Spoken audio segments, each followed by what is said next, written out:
Right, Mrs. LaRue, you might place the matter on the roll.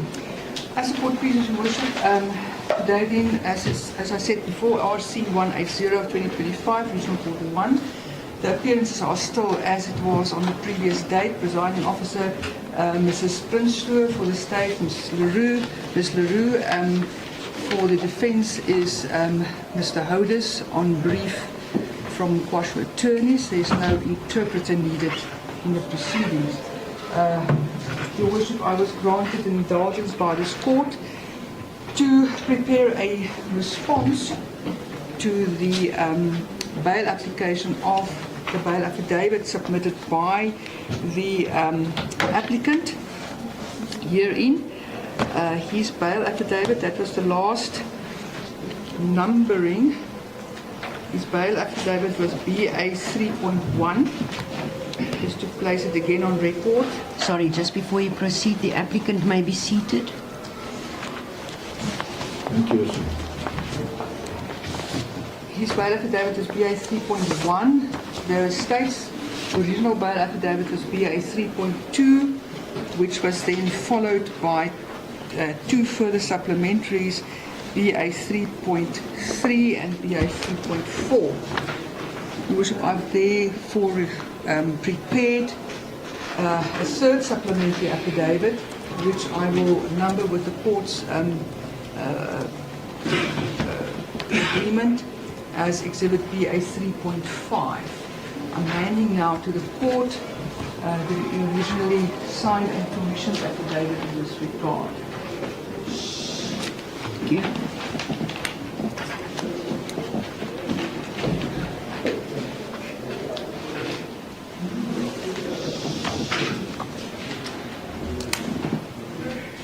This was then done again in the name of the investigating officer, the lead investigating officer in the matter, Sergeant Lengwile Mbele. She states as follows, paragraph 1, my personal details are still the same as in my original bail affidavit dated the 19th of May 2025. The facts contained in this affidavit are to the best of my knowledge and believed true and correct. These facts furthermore fall within my personal knowledge unless expressly indicated otherwise or the context implies to the contrary. Paragraph 3. This is a third supplementary affidavit which should be read together with my original answering affidavit opposed to on the 19th of May 2025. That was Exhibit BA 3.2. The first supplementary affidavit dated 28 May, Exhibit BA 3.3, and the second supplementary affidavit dated the 1st of September, Exhibit BA 3.4.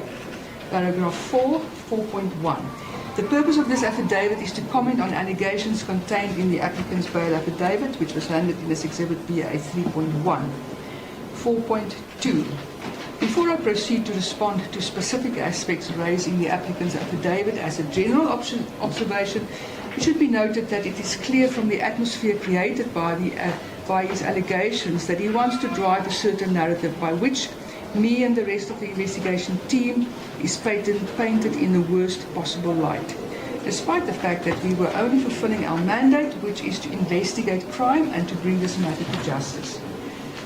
Paragraph 5. At Exhibit 3.BA3.1, at paragraph 18. What must be pointed out here is that the Investigative Directorate Against Corruption, commonly also known as IDAC, is currently seized with the investigation of the tender referred to by the applicant. The contract was cancelled on 13 May 2025, before the arrest of the applicant, subject to the investigation by IDAC. The investigation team had no involvement in the IDAC investigation, although there is collaboration between various law enforcement agencies. On 30 May 2025, the investigating team in this matter was served with a search warrant by IDAC for the two phones of the applicant, which is the reason why the phones were handed over to IDAC for further investigation. Paragraph 6, 6.1 at paragraph 22. It is submitted that the applicant only now, after it was revealed in my first supplementary affidavit that he has an interest in a trust account in Mauritius, now acknowledges the existence thereof. I still maintain that the applicant is not making a full and honest disclosure of all relevant information as is required of him. Paragraph 6.2 at his paragraph 24.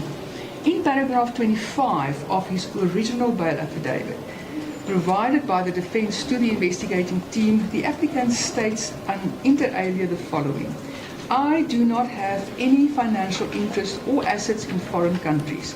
I do not have family or relatives or friends in any foreign country.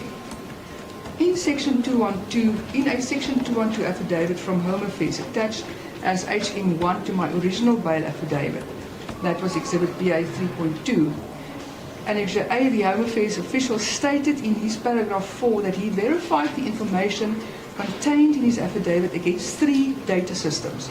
And according to this, the applicant is recorded as having accessed the OSUP port of entry into Eswatini 3 times. Firstly, that the date of departure was the 11th of February 2024 from South Africa, in brackets, by foot.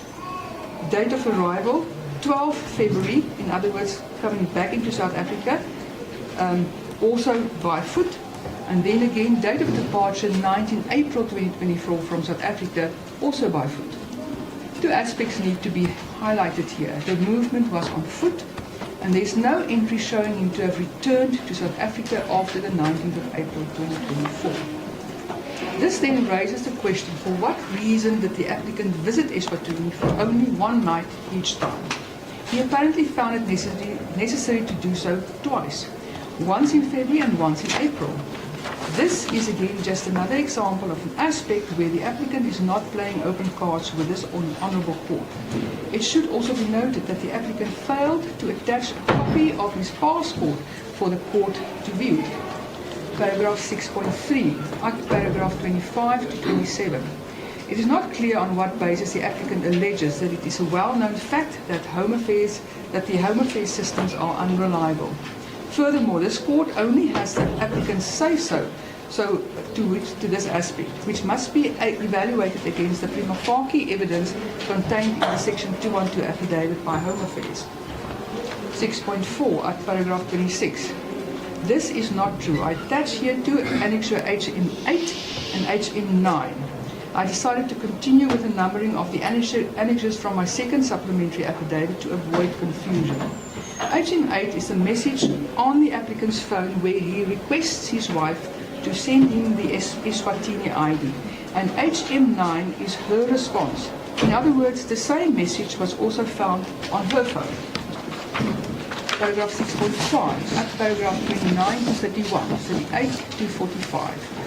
The context is a bit different from what the applicant is attempting to portray in these paragraphs. 6.5.1. As was stated before, I was not part of the search that took place on the 6th of December 2024. Sergeant Kurombi was part of that exercise. 6.5.2. However, the following information was gleaned from an answering affidavit posed to by the Deputy Provincial Commissioner, Crime Detection, Major General M.M. Kumalu, on the 23rd of December 2024, in response to urgent motion proceedings instituted against the police on the 17th of December 2024 by the applicant. The affidavit is available for perusal, but to avoid submerging the Honourable Court with unnecessary documentation, I will discuss only the relevant portions thereof. 6.5.3. On the day in question, the Provincial Investigation Team went on a time-sensitive, intelligence-driven operation to the house of the applicant. 6.5.4. The team were in possession of reliable information that a victim in a kidnapping matter were being held against his will at the house of the applicant. 6.5.5. It is confirmed that due to the urgency of the operation, there was no opportunity to obtain a warrant of arrest. 6.5.6. The team acted therefore within the confines of Section 22, and the search was lawful. 6.5.7. Eventually, 5 firearms, 5 phones, of which 3 were iPhones and 2 Nokias, were seized. 6.5.8. It is once more, as it was in the motion proceedings, denied that any watches or Apple iPad or MacBook were seized. 6.5.9. What is of interest, as already pointed out in my first bail affidavit, that the applicant never followed through with his urgent motion served on the SAPS on the 17th of December. 6.5.10. The phones were seized for investigative purposes. 6.5.11. All 5 phones were returned on the 12th of December 2024. The applicant was not at home and his brother-in-law signed receipt for sale. 6.5.12. Furthermore, no downloads from the iPhones could be conducted because of technical difficulties. 6.5.13. The reason for the seizure of the firearms referred to in paragraph 40G of his affidavit is simply because there was non-compliance with what is stipulated in the Firearms Control Act and its regulations. The firearms safe was not bolted to the wall. That's the first bullet. Second bullet, only one of the security guards was in possession of a permit for 1 Taurus pistol and 1 rifle. No permit could be shown for the other 2 firearms. 6.5.14. In view of these irregularities, all 5 firearms were seized. 6.5.15. The applicant was then informed that there will be an inspection. The allegation in this paragraph 42 that it was a search and seizure operation is simply not correct. It was conducted in terms of the Firearms Control Act at the security company on the 10th of December. That is the date that he was informed of, to establish whether there are any further non-compliance issues. 6.5.16. Inspections by the designated firearms officer, DFO, in terms of the Act may be announced or unannounced. In this instance, it was not unannounced. I should just correct that, Your Worship, it should be unannounced. 6.5.17. I attached the affidavit deposed to by the DFO, Warrant Officer Baraf, as Annexure HM10. The content, which is self-explanatory, need no repetition here. Safe to state that again, the SAPS acted within the confines of the applicable legislation and in accordance with their mandate to uphold the law. Your Worship, I may just, for record purposes, just refer to certain paragraphs of this affidavit. He states there, if the court turns to HM10, it states there that he went to the applicant's business premises. Sorry, I think it's HM11. I'll just make sure of that.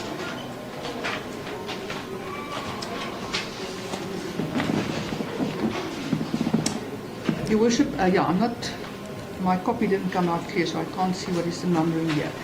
Be it as it may, so Warrant Officer Baraf, in his capacity as the DFO, went to Cat Protection Security Services on the 10th of December 2024. Upon our arrival, we found that the doors were locked and no one was at work. I then made contact via cell phone with Mr. Mawetu Maxwell Sankobi and identified myself to him. I explained to him the reason for my visit, which was to conduct a compliance inspection in terms of Section 109 of the Firearms Control Act. He understood and agreed to meet me. He went on to explain that he was not able to meet me with me at the time as he was out of the province and that this week he was very busy. Eventually, Your Worship, it was on the 19th of December that the DFO was only able to conduct this inspection. And if Your Worship would go then to paragraph 5 of this affidavit of Warrant Officer Barath, he will then explain the reasons why all the firearms on the premises were seized. Because the issuance of the permits was not, there was irregularities with the issuance of the permits. So the procedure is, as he explains there, is that the firearms are then seized under those circumstances, and it must be, as he put it, first ballistically cleared before it can, and compliance must be, the owner of those firearms must be in compliance before the firearms are returned. So that is the gist of Warrant Officer Barath's affidavit.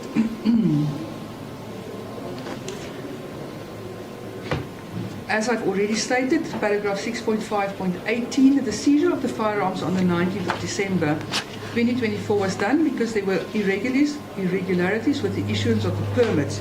And the applicant was, and this is the important part, the applicant was contrary to what is stipulated in the regulations of the Firearms Control Act, in possession of a duplicate key to the safe. 6.5.19, it is correct that his firearms were all returned to him once it was established that him and his company complied with all legal requirements. Paragraph 6.5.20, upon the applicant's arrest on the 14th of May 2025, his two iPhones were seized, as already mentioned in my second supplementary affidavit. These two phones were, however, not the same two phones seized on the 6th of December. Upon inquiry from the applicant, he informed the team that he had destroyed those phones, both his wife's and his two phones, after they were returned to him on the 12th of December. What is further, that is paragraph 6.5.21. What is further important to note is that from the downloads made of him and his wife's phones after their arrest, it is clear that these phones were recently acquired. The WhatsApp downloads made from the applicant's wife's phone consists of 289 pages, and the start date is 11 December 2024. She saved the applicant's number, which I will read into the record, in brackets 071 471 1413, close brackets, under her contact list as hubby. I attach here to Annexure H in 12. That is page 5 of 289. Your Worship, I would like to take the court then to that annexure.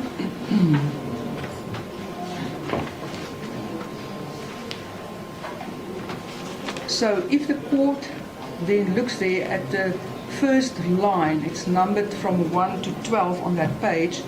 The first numbered entry there shows then the date is the 11th of December 2024, and there one can see hubby with that number then that is saved as it is.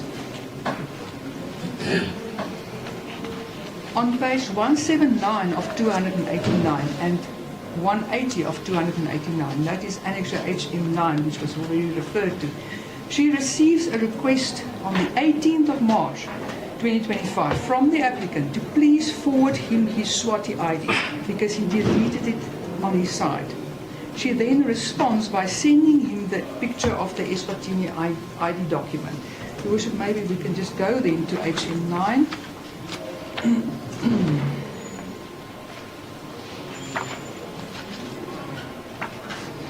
So if the court has regard to, and unfortunately the numbering of the pages is very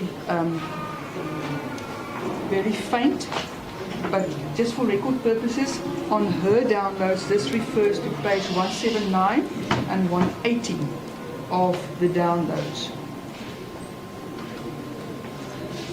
So it runs from page 179 over to page 180.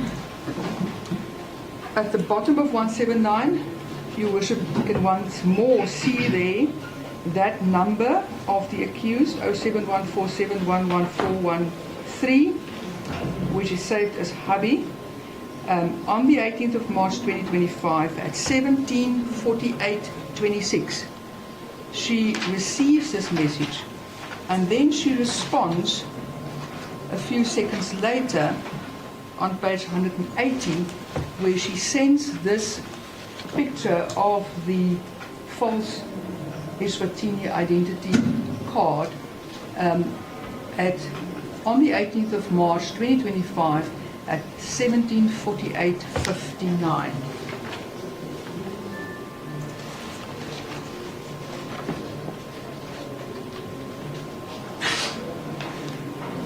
Paragraph 6.5.23, the applicant's WhatsApp downloads consist of 386 pages and also start from the 11th of December 2024. The court will be able to see that on Annexure HM13. Paragraph 6.5.24, on page 113 of 386. The exact same message appears on the applicant's phone. And I would like to take the court then to HM8, if the court has regard there. Again, the numbering of the pages is very faint, but the court can accept it is page 113. So what the court will see there is first his outgoing message to her at the bottom of the page, and then just following on that, again, the exact same time, it was then requested and received by him on the 18th of March 2025 at 17:49 minutes. The messages match with date and time, as is every other conversation they shared from the 11th of December 24 onwards. It is not clear as to how the investigating team would have been able to plant these messages on the phone of the applicant and his wife's phone. Paragraph 6.5.25. This is just another example of the lengths the applicant will go to tarnish the reputation of the investigating team. Paragraph 6.6, paragraph 46 to 49. These paragraphs deserve no comment, save to point out that the applicant was arrested with a legally obtained warrant of arrest. 6.6.2. What is significant here is a WhatsApp message between him and his lawyer on 22 December 2024. That was after the inspection of his company's premises Cat Security, where he asked his lawyer whether he can come out of hiding. The question arises here why the applicant found it necessary to go into hiding after the police visited his house and his business premises. Was he perhaps scared of being arrested? 6.6.3. The reason why the decision was taken to apply for a warrant of arrest and not merely phone his lawyer is because information was received that the applicant may skip the country. 6.6.3 again, notably also is the fact that in his conversations with his then lawyer, Mr. Steenkamp, the number 071-471-1413, which is the same number saved on his wife's phone as hubby, is linked to the surname Dlamini. This is the same surname which the applicant used on the false Eswatini identity card, annexure HM14. The only inference that can be drawn from this is that the applicant identified himself on his WhatsApp communications to the lawyer as Dlamini. Your Worship, I can just take Your Worship to HM14.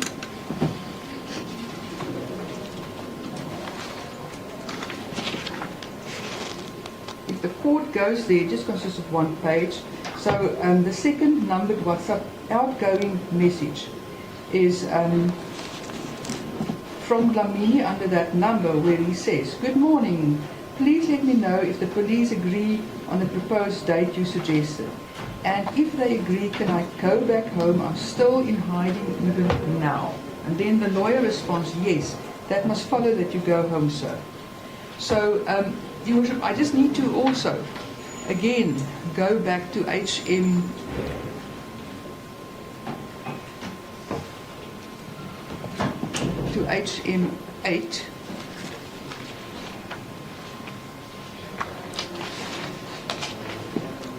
Which is the download from the accused's phone, the applicant's phone. And what the court will note, if the court goes to the number 8 WhatsApp message, we again see there the name Dlamini when he sent this message out to his wife. So clearly, the applicant identifies himself as Dlamini on his WhatsApp messages, which I think is speaks for itself.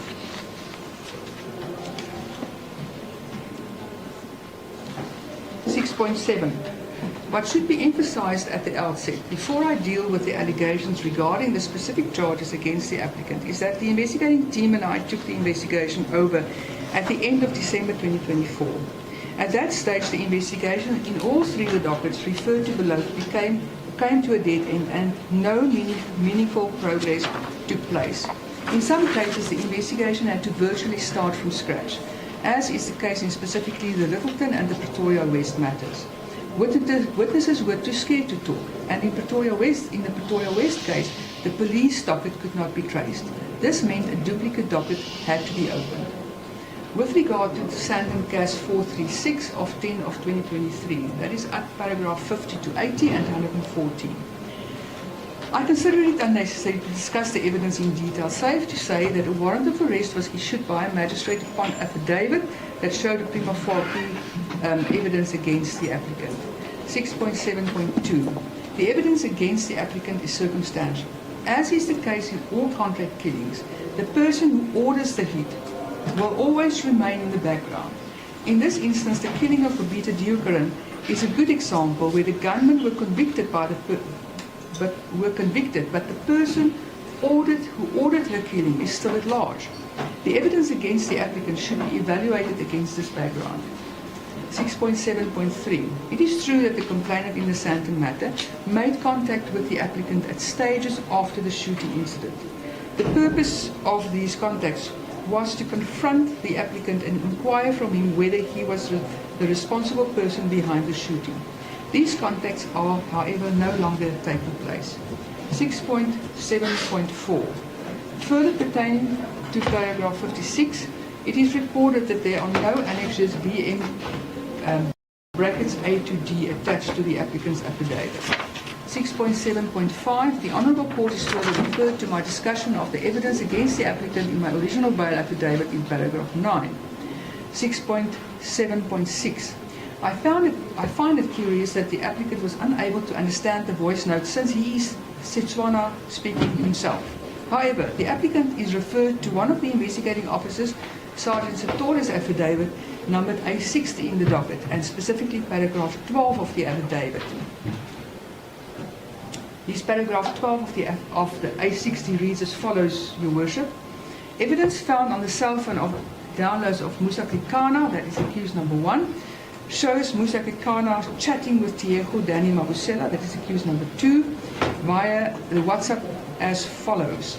On the 12th of October, which was 5 or 6 days before the shooting incident, at 11:44, Danny sent a voice note to Musa saying, My man, and it is still neat, hey, Eish Musa, while we do not have any work in hand, like this, my brother. Let me call Cat, and ask him, my brother, how did it end with Charo? Maybe we can force to do something that me, you, and Malankani can do together, so that you are able to buy that car. My man, it is nice, hey? Musa said, please call him. Paragraph 6.7.7, the allegation by the applicant in paragraph 66 that accused 2's mother played an instrumental part in his upbringing is disputed. The applicant is well aware that there is evidence under oath in the docket that shows this to be untrue. The applicant is referred to 892, the statement of Kuketsu Mabusela, the sister of accused 2, who denies this fact. Then we move over to Littleton Cas 167 of 8 of 2022, my paragraph 6.8, at paragraph 81 to 92. 6.8.1. On the 11th of July 2025, it was indicated on record in open court where the media was present that the state intends to apply for centralisation in 2 police dockets, registered as Littleton and Pretoria West, respectively. This was done where the media was present. I have no control over what is reported in the media and deny any involvement pertaining to any media reports that followed after the court appearance. 6.8.2. Further to this, I refer to the summary of substantial facts contained in the draft indictment that was submitted for centralisation and which was also provided to the defence. Now, this is a quote from the summary of substantial facts. I'm going to read that out. It's referred to as the Sibanyoni incident and refers to counts 1 to 8 of the indictment. Paragraph 1. On the evening of the 10th of August 2022, beg your pardon, Mr. Sibanyoni, the complainant in count 2, and 2 of his friends, the complainants in count 3, Mr. Masimule, and count 4, Mr. Mutao, were on their way back to the Centurion Golf and Country Club estate in Centurion after an evening out. Paragraph 2. Before entering the estate, they stopped near the security entrance and alighted from the 2 motor vehicles they were travelling in. Paragraph 3. While they were standing outside the vehicles, a white BMW drove past and one of the occupants of this BMW started firing shots at them. Paragraph 4. A shootout followed between one of the security guards at the gate, Mr. Pele, the complainant in count 6, and the occupants of the BMW. Paragraph 5. Mr. Sibanyoni and his 2 friends tried to run away and take cover, but Mr. Sibanyoni was wounded in the process. Paragraph 6. The complainant in count 5, Mr. Maziboko, was the other security guard on duty who took cover. Paragraph 7. The assault rifle referred to in count 7 is ballistically linked to the scene and was recovered on the 17th of April 2024 in a stolen white Hyundai i20 that was found on accused one's premises. Paragraph 8. Accused one's fingerprints were found on the said motor vehicle. Paragraph 9. That same night, accused 3 phoned his former girlfriend, that is the night of the incident on the 10th of August 2022. Accused 3 phoned his former girlfriend, Ms. Papu, and requested her to keep a white BMW in her garage overnight. Paragraph 10. The BMW was delivered to Ms. Papu's premises later that night by 2 gentlemen and again collected the following day. Paragraph 11. A piece of the cover of the right side mirror of the BMW was recovered at the scene. Paragraph 12. The white BMW was traced and seized by the police. Paragraph 13. The BMW was registered in the name of accused 5, that is accused 2's daughter. Paragraph 14. Accused 2 sold this BMW to a friend of his, Mr. Satumi, in August 2022. Paragraph 15. Mr. Sibanyoni is a prominent businessman in the taxi industry. At the time of the incident, there was animosity between him and the late Mr.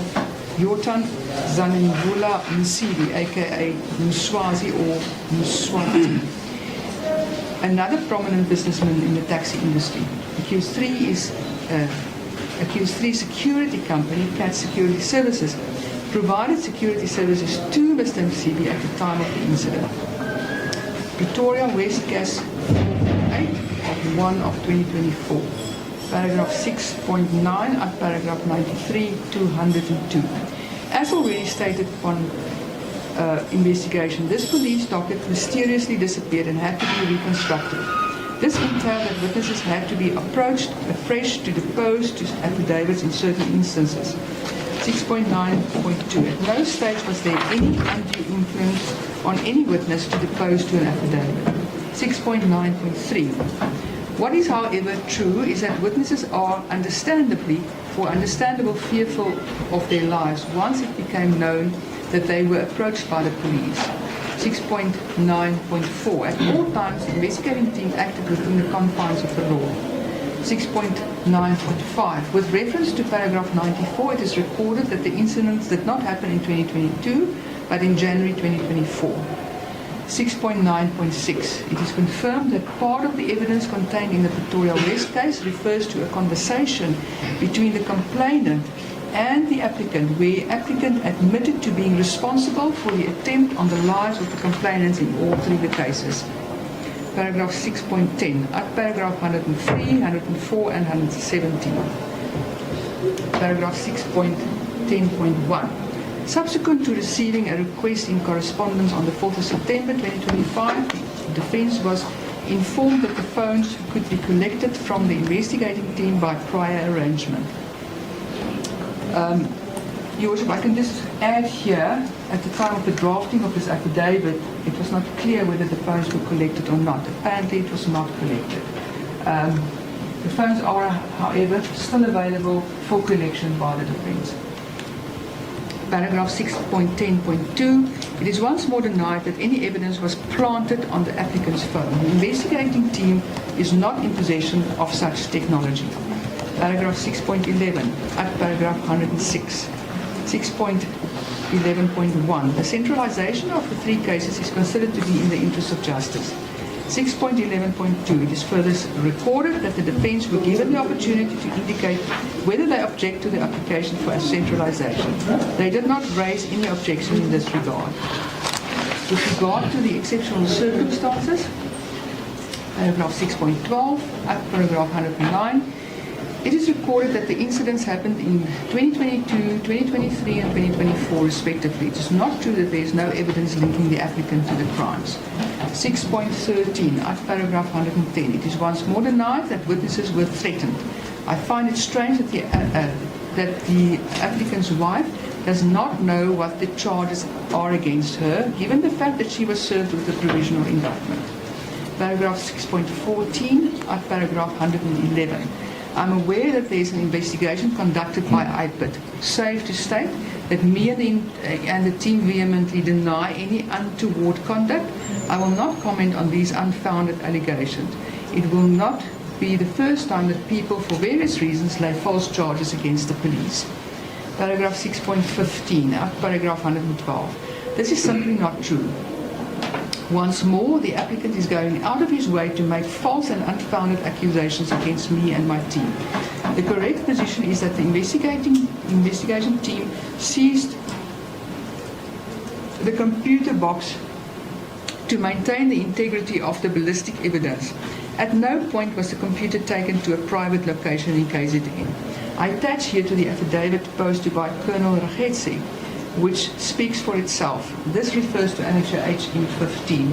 So what your worship will note is that, and it's also then recorded on photos on HM 15, is that the computer was taken in a sealed condition on the 14th of January 2025 to this police official based in Pretoria to do a download and to preserve the integrity of the ballistic report. Then in the second last line of page 15, I cannot state strongly enough that no ballistic reports or DNA reports were fabricated. If that were to be the case, the team would have had ample opportunity to implicate the applicant by way of ballistics or DNA, which we did not do. Paragraph 7.1, legal requirements as per section 60. At paragraph 119 to 150. I've already dealt extensively with the reasons why I oppose bail to be granted to the applicant and refer the Honourable Court to my Exhibit BA 3.2, paragraph 15 and 17. 7.2. Further to the above, I must bring to the Court's attention that I received a message from one of the complainants, Ms. Tobiani, last night, that is Sunday night, via WhatsApp, indicating that she is left traumatized after the incident and requested me to convey to the court that she is still suffering after the incident because she feels exposed, unsafe and unprotected every day. What also needs to be brought to the court's attention is that the Sunday newspaper, Sunday World, published an article yesterday, the 7th of September, where they referred to portions from Ms. Tobiani's affidavit contained in the police docket. This is indeed deeply concerning and raises the question as to where they obtained this affidavit from. I once more, paragraph 8, final paragraph, I once more reiterate that it would not be in the interest of justice to release the applicant on bail. Your Worship, this affidavit is then commissioned on the 8th of September 2025, signed by Sergeant Mbele. I hand it in as Exhibit BA 3.5. It's then marked Exhibit BA 3.5. As the court pleases, Your Worship. That concludes the evidence the state intends to present. Right, Please, Mr. Howes. My attorney over the weekend put forward an affidavit that's now been signed by the applicant in rebuttal of the allegations of the state in their first two affidavits. I would ask to hand this in so to the reopening of the case for the purpose of rebuttal, which I submit would be in the interest of justice. May I proceed to do so? I have the original signed for Your Worship and for my learned friend. Mrs. Signed this morning, Your Worship. Mrs. LaRue, any objection? I've got no objection. The application is then granted for the reopening of the applicant's case. Yes, Your Worship. Thank you, Your Worship. May I hand the signed original to Your Worship and to my learned friend? They're all signed originals. Bishop, I would propose that this be referred to as Exhibit BA 3.6. Certainly. And with the leave of the court, Your Worship, I proceed to read this onto the record. May I proceed, Your Worship? You may proceed. Thank you, Your Worship. It's got the headings of this case, Your Worship, referring to Vusimuzi Matlala as the applicant, and the state as the respondent. It's the replying affidavit of the applicant, Vusimuzi Matlala, where he states under oath as follows. 1. I am the applicant in this matter. My personal particulars are still the same as they appear in my founding affidavit. 2. I still make this affidavit of my own free volition, have not in any way been unduly influenced by any person to do so. 3. The facts herein contained are so very expressly indicated to the contrary within my personal knowledge and belief, and are both true and correct. 4. Where I make submissions of law, I do so on the advice of my legal representatives, which advice I verily believe to be correct. 5. This affidavit is made in reply to the opposing affidavit and supplementary affidavits filed by the state during my bail application, which commenced on 2 September 2025 before this Honourable Court. 6. I intend to deal firstly with the answering affidavit by Sergeant Mbele, and thereafter with the 2 supplementary affidavits which she deposed to subsequent thereto. However, in order to avoid prolixity, I will only deal with the issues which are pertinent to this matter in which are in dispute. The State Prosecutor did not place on record the contents of paragraphs 1 to 8, which consists of approximately 7 pages and claim that the contents thereof are common cause. I place all these issues in dispute and vehemently deny the contents. Subheading: Add answering affidavit, Exhibit BA 3.2. 7. Paragraph 9 and subparagraphs 9.1 to 9.19.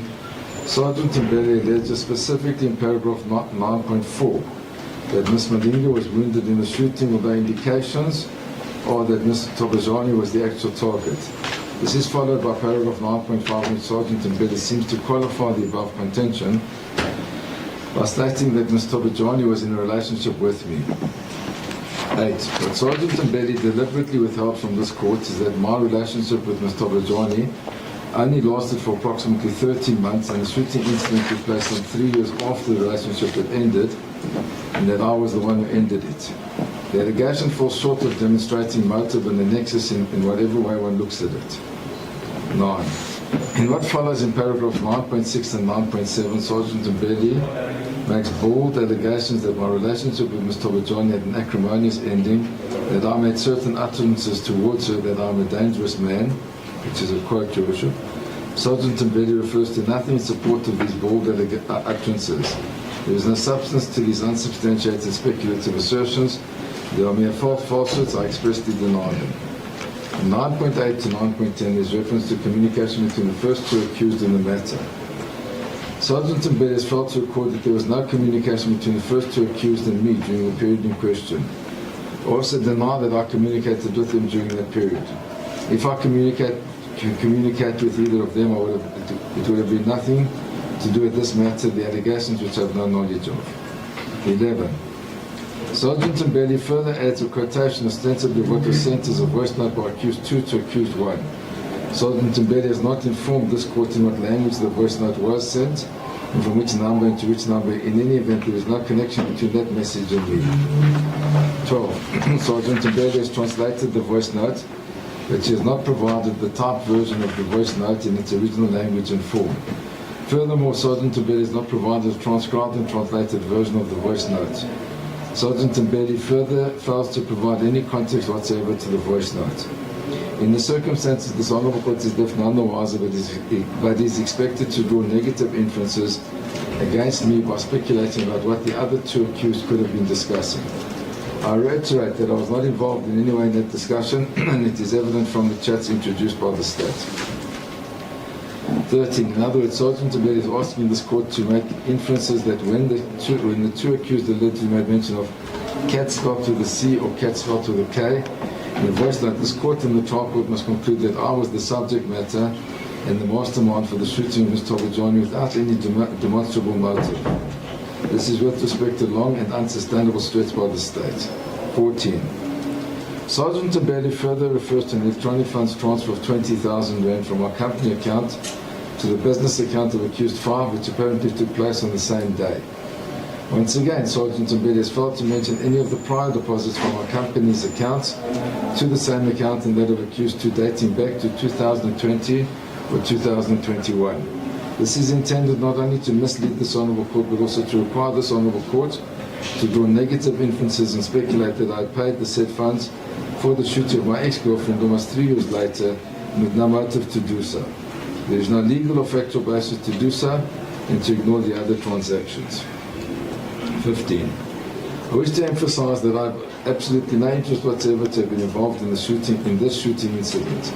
Additionally, Sergeant Mbele has not mentioned other previous lovers with whom Mr. Bajani had previously been intimate with and perhaps with acrimonious endings. Instead, she has decided to nitpick only me with no identifiable motive, support of these false allegations against me, and after a long passage of time had elapsed since I ended my relationship with Ms. Tobajani. 16. In paragraphs 9.11 to 9.14, Sergeant Mbele contends that I paid 100,000 Rand from my business account to accused 5 for the benefit of accused 2 after the shooting of Mr. Bajani. Sergeant Mbele further refers to my engagement of the media and contends that I did so in anticipation of my arrest and infers that I was in a relationship with the sister of accused 2. Sergeant Mbele has not attached any such media article to illustrate this and cannot refer to any evidence that I was ever in a relationship with the sister of accused 2. If indeed I was paying these funds for the commission of a crime, surely I would have my auditors and source to explain to, which is a ludicrous allegation by Sergeant Mbele. 17. What is very pertinent and disturbing is what follows in paragraphs 9.16 to 9.18, which Sergeant Mbele not only misleads this Honourable Court in a blatant endeavours to frustrate my application for bail, but also commits the offence of perjury by deposing to a false statement under oath regarding the time of death of accused 2's mother. As is evident there in the allegation under oath is that the time of death was 12:36.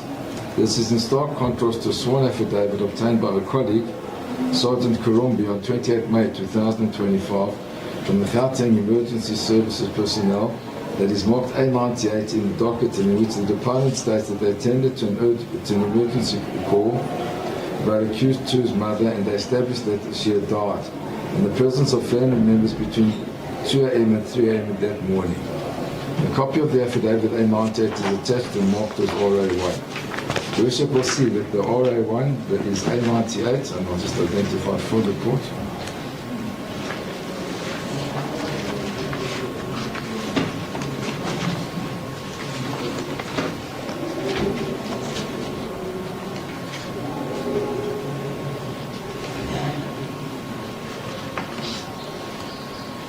On the top right-hand corner, it's marked A98. In this matter, it's referred to as RA1, and it's an affidavit, Your Worship, by Mutlatsi Andrew McLaughlin, who states under oath in English, and he identifies whom he is.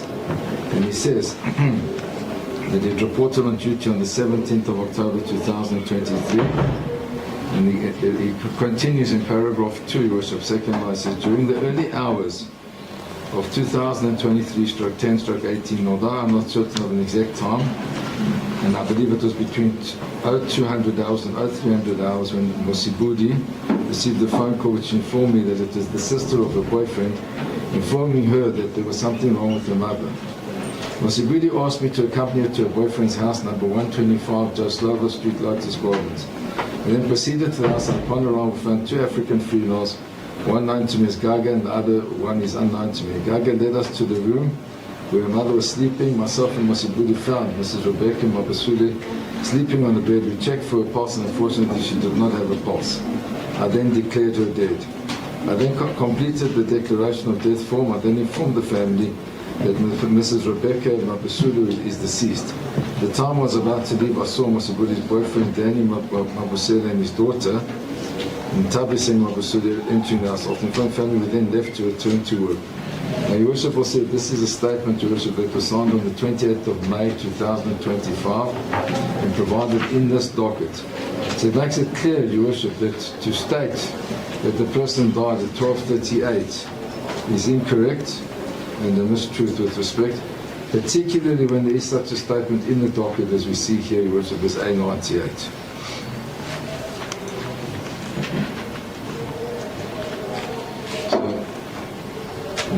What the applicant then says, Your Worship, is that this is not only a lie under oath by Sergeant Mbele that is contradicted by own witness in an affidavit in Mbele's docket, which he carries around and has unfettered access and formed the basis of the case against me between 17 October 2023 and 19 May 2025. That's paragraph 18, Your Worship. 19. It is thus clear that the entire case lacks any factual basis, and the sinister statement that I had paid towards a funeral before the person had passed away is clearly false and constitutes perjury. Then there's a subheading, Your Worship. At first, supplementary affidavit, Exhibit BA 3.3. 20. In paragraph 4, Sergeant Mbele makes a startling claim that I appear to have an interest in a trust account held in Mauritius. Not only does Sergeant Mbele fail to disclose the account number, but she then attaches a copy of the trust formation sheet, which reference is made that it is intended for investment purposes in the sum of $100. In any event, I disclosed this in my final signed affidavit in support of my bail application. More importantly, the document states that the said funds were to be paid at a later stage. 21. Sergeant Mbele tenders no proof that I paid any monies into this trust, which he calls a trust account. Does not furnish any banking details to which I paid, and from which one of my accounts payment, if any, was made. I have not made any such payment and undertake not to do so until this matter has been finalized. 22. Sergeant Mbele further states under oath that there are indications that I'm the owner of a boat in Mauritius. This bold statement is deliberate and intended to mislead this Honourable Court to believe that I have financial interests outside of South Africa. However, no registration number, proof of purchase and proof of ownership is supplied by Mbele. I deny that I own a boat in Mauritius, and I am advised that Sergeant Mbele has committed perjury in this regard by making this false statement under oath. 23. In paragraphs 5 to 8, Sergeant Mbele contends that an Eswatini identity card was found during the downloading of my mobile phones. As stated in my founding affidavit, I have no knowledge of this photo and Eswatini identity card. My attorney sent a letter to the state to request the return of my mobile phones from as early as 30 June 2025 and also on 4 September 2025. It is only on receipt of my attorney's latest letter that the state tenders the return of my mobile phones. I obviously would not have had adequate time for my forensic expert to prepare a well-considered report of my mobile phones. I wish to add at this point, the mobile phones were handed over and signed for this morning just after 11 a.m. Prior to this bail application commencing. 24. Most significantly in this regard, it is apparent that the SAPS had access to and downloaded my phones prior to obtaining a court order to enable them to do so. Whilst preparing this affidavit, my attorneys received notification of an ex parte application to access and download information on my mobile phones. It is patently clear that access was obtained to and there was tampering with my phones prior to the court order having been obtained. It is thus clear that such evidence cannot be regarded as reliable and used in this application or any subsequent trial. I attach the said court order marked RA2. Your Worship will find this immediately after A98. And Your Worship will see that a court order of the Honourable Mr. Justice Mudau, Acting Deputy Judge President, dated 25 August 2025. Paragraph 25. Sergeant Mbele's responses. Your Worship, if I may just pause before I go to 25. If one has regard to the court order RA2, if I could take Your Worship through it. Your Worship, I've highlighted the date already being 25 August 2025. And it says it is ordered that the search, access and seizure warrant in terms of Section 29(1)A of the Cyber Crimes Act 19 of 2020 of articles as set out in the warrant and attached as Annexure B is authorized. And Your Worship will see the date stamp and the registrar's signature as well on the next page. And then Your Worship will see on the following page Annexure B, the search, access or seizure warrant, which refers to the provisions of Section 29(1)A of the Cyber Crimes Act 19 of 2020. And it says there, the execution of the search, access and seizure warrant is conducted in the police criminal investigation registered in KwaZulu-Natal under inquiry reference PHQ 2/07/2025. The criminal investigation pertains to the disbandment and disestablishment of the political killings task Team PKTT that operated from KwaZulu-Natal. The following people are investigated and suspects. 1.1, the Minister of Police, Mr. E.S. Mkhunu. 1.2, the Deputy National Commissioner of the SAPS, Lieutenant General Shadrack Sabia. 1.3, Brown Mokotsi. And 1.4, Vusimuzi Cat Matlala, the applicant. And then there's a list, Your Worship, of all the police officers that are authorized to conduct the search, access and seizure of articles and data. Your Worship will then see that the telephones are listed, Your Worship, in paragraph 4.1 and 4.2 with their respective IMER numbers and the telephone numbers, and Your Worship will note immediately that the 4.2, Your Worship, is iPhone 15 and the IMER numbers provided, and the SIM card cell phone number is the very number that my learned friend was referring to, which is 0714711413. And then it says there further, Your Worship, which are in the following manner concerned with, connected with, on reasonable grounds believed to be concerned with, connected with the commission or suspected commission of the following offences.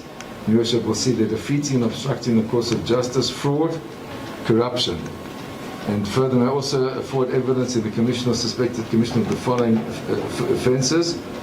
It's defeating and obstructing the course of justice, fraud, corruption, in contravention of section 27 of the Powers and Privileges and Immunities of Parliaments and Provincial Legislatures Act. And it says, whereas the aforesaid cell phone, SIM cards, and articles of data to be searched, addressed, and seized are in possession and under the control of Brigadier Kuneni within my area of jurisdiction, as contemplated in section 29(1)(a) Roman 2AA of the Cyber Crimes Act 19 of 2020. And it says, and whereas the aforesaid cell phones, SIM cards are also involved in the commission of the offences within the Republic, as contemplated in section 29(1)(a) Roman 2BB of the Cyber Crimes Act, to KwaZulu-Natal and Gauteng, and it therefore then says that the communications, we also can have regard to it, would have a bearing on the investigation into the disbandment and disestablishment of the PKTT. So it's apparent, Your Worship, that the phones that were seized there were not subject to any warrant until such time as this warrant, which is post-dated, Your Worship, after the actual accessing of the telephones.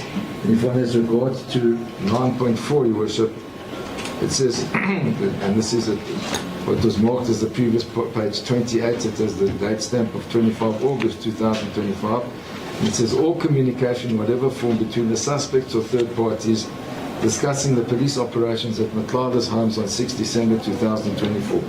So it would seem to be an attempt, Your Worship, to legitimize or clean up that which they, on their own version, already had accessed and gained information from at a time when they didn't have any such search and seizure warrant. And one asks oneself the question, if that's the case, why then, if they didn't need one, did they go and get one afterwards? Or the corollary is, it's quite clear that they never had it at the time that these investigations took place. So the significance of R82, Your Worship, can never be overemphasized in the circumstances of this case and the allegations that are levelled between the two parties before Your Worship, being the applicant and the respondent. After having had regard to R82, Your Worship, I go back to the affidavit, the replying affidavit, paragraph 25. And what's recorded here, Sergeant Mbedi's responses fortify my suspicion that the police have illegally tampered with my phones and planted false information on them in order to falsely incriminate me and frustrate my application for bail. I turn then to the next subheading, Your Worship. It's 8-second supplementary affidavit, Exhibit BA 3.4. 26. Sergeant Mbedi alleges in paragraph 7.1 that upon my arrest on 14 May 2025, 2 iPhones were found in my possession, and further in paragraph 7.3, that standard procedure upon arrest is that all cell phones are immediately seized. I formally dispute that there is any such standard procedure. I have further been advised to and respectfully submit that the seizure of my phones without any form of a warrant to do so is illegal. Significantly, the basis of this allegation or source of any such standard procedure has not been identified or supplied. 27. Sergeant Mbedi then attempts to qualify the unlawful actions in paragraphs 7.4 and 7.5. If regard is had to the subsequent ex parte court application and Annex HM2 to her affidavit's provision for a date and time when such consent was provided, but no time was recorded, I formally record that I was compelled to sign it. It consequently cannot be regarded as proof of consent to search and or seizure on my part. This is further illustrated by the subsequent ex parte application in this regard, which was only launched after my phones had been tampered with. And Your Worship, as a matter of record, when the telephones were signed for this morning, the receipt recorded that those funds had been confiscated, not handed over by consent or part of any standard procedure. The term that's used in the receipt is that they were confiscated as at the time of the arrest. 28. The first document that I signed recording that I had been informed of my constitutional rights as an arrested person reflects the time of signature as 00:57, in other words 3 minutes to 1 in the morning, which is when I was detained at Boksburg Police Station. This is when I was compelled to sign HM2 whilst my attorney, Mr. Calvin Mail, who was standing in for my attorney of record, was refused access to consult with me by the task force and the investigating team.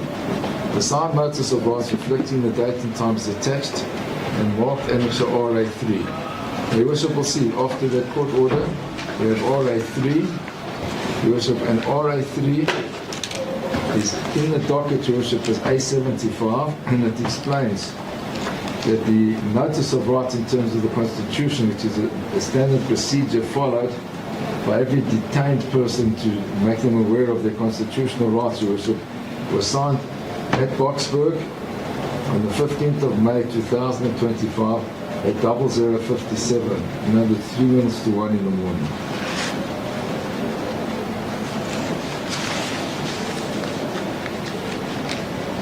I turn to the affidavit, Your Worship, the reply at paragraph 29. At no time did I make an election to grant the investigating team consent to have access into my phones. I've already stated they took possession of my phones already on 6 December 2024 when they came to my house without a warrant of search and seizure. I've already recorded in my filing affidavit that the investigating team with their paramilitary guards always acted very aggressively, rude, rancorous, and spitefully towards me. There's simply no possibility that I would have at any stage made any voluntary election to them, save to cooperate when asked questions, even when they violated my constitutional right to a lawyer or to remain silent. 30. I've taken note of the contents of HM3, and I still do not see how I'm linked to the irregularities mentioned therein. I've never had any Eswatini identity card, and I did not have that photo in my phone. Sergeant Mbele has not provided any report of the downloading of my phone to demonstrate how that photo was found in my WhatsApp chats. This was done maliciously in an attempt to frustrate my application for bail. I am confident that this Honourable Court will have regard to the tactics employed in this matter and see through these tactics. 31. I have never applied for any Eswatini identity and deny ever having possessed or used any such document. 32. I still do not comprehend why I would require an Eswatini identity, a country where I can enter with my South African passport with no visa as SADC citizen. Additionally, it is common cause that I entered and left Eswatini with my South African passport. 33. The contents of paragraph 10 to 13 were merely placed before this Honourable Court to sensationalise my application. They have no relevance to this Honourable Court's judicial consideration with regard to my application for bail.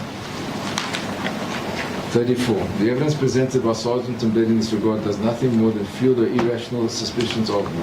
It is not based on fact, nor does it constitute compelling evidence of the commission of the crimes with which I am currently charged and facing. And there's a subheading which of legal consideration by this court. 35. There is no evidence or history of me ever fleeing from any criminal trial. Sergeant Mbele stated in BA 3.2 that I've been arrested on many occasions. Nowhere does he state that I've ever fled from any pending trial in my life. 36. In paragraph 15.3, Sergeant Mbele alleges that this matter falls within the ambit of gender-based violence. I've demonstrated in my founding affidavit the complainant, Ms. Tobajani, as a social media personality, seems to have made a lot of enemies. My relationship with her ended some 3 years before her shooting. I cannot understand how I could be accused of gender-based violence when I'm no longer in a relationship with her. This statement is made in a malicious and deliberate manner to falsely influence the Honourable Court to refuse me bail. 37. In paragraph 15.4, Sergeant Mbele has committed another act of perjury while stating under oath that she has information that I own a private jet. She does not provide any registration number, proof of purchase and proof of ownership of the said private jet. I can unequivocally state this allegation by her is a lie and meant to unlawfully influence this honourable court. I do not and have never owned a private jet. 38. Sergeant Mbele has also committed perjury by stating under oath in paragraph 15.9 that I had the names and personal cell phone numbers as shown in the chats.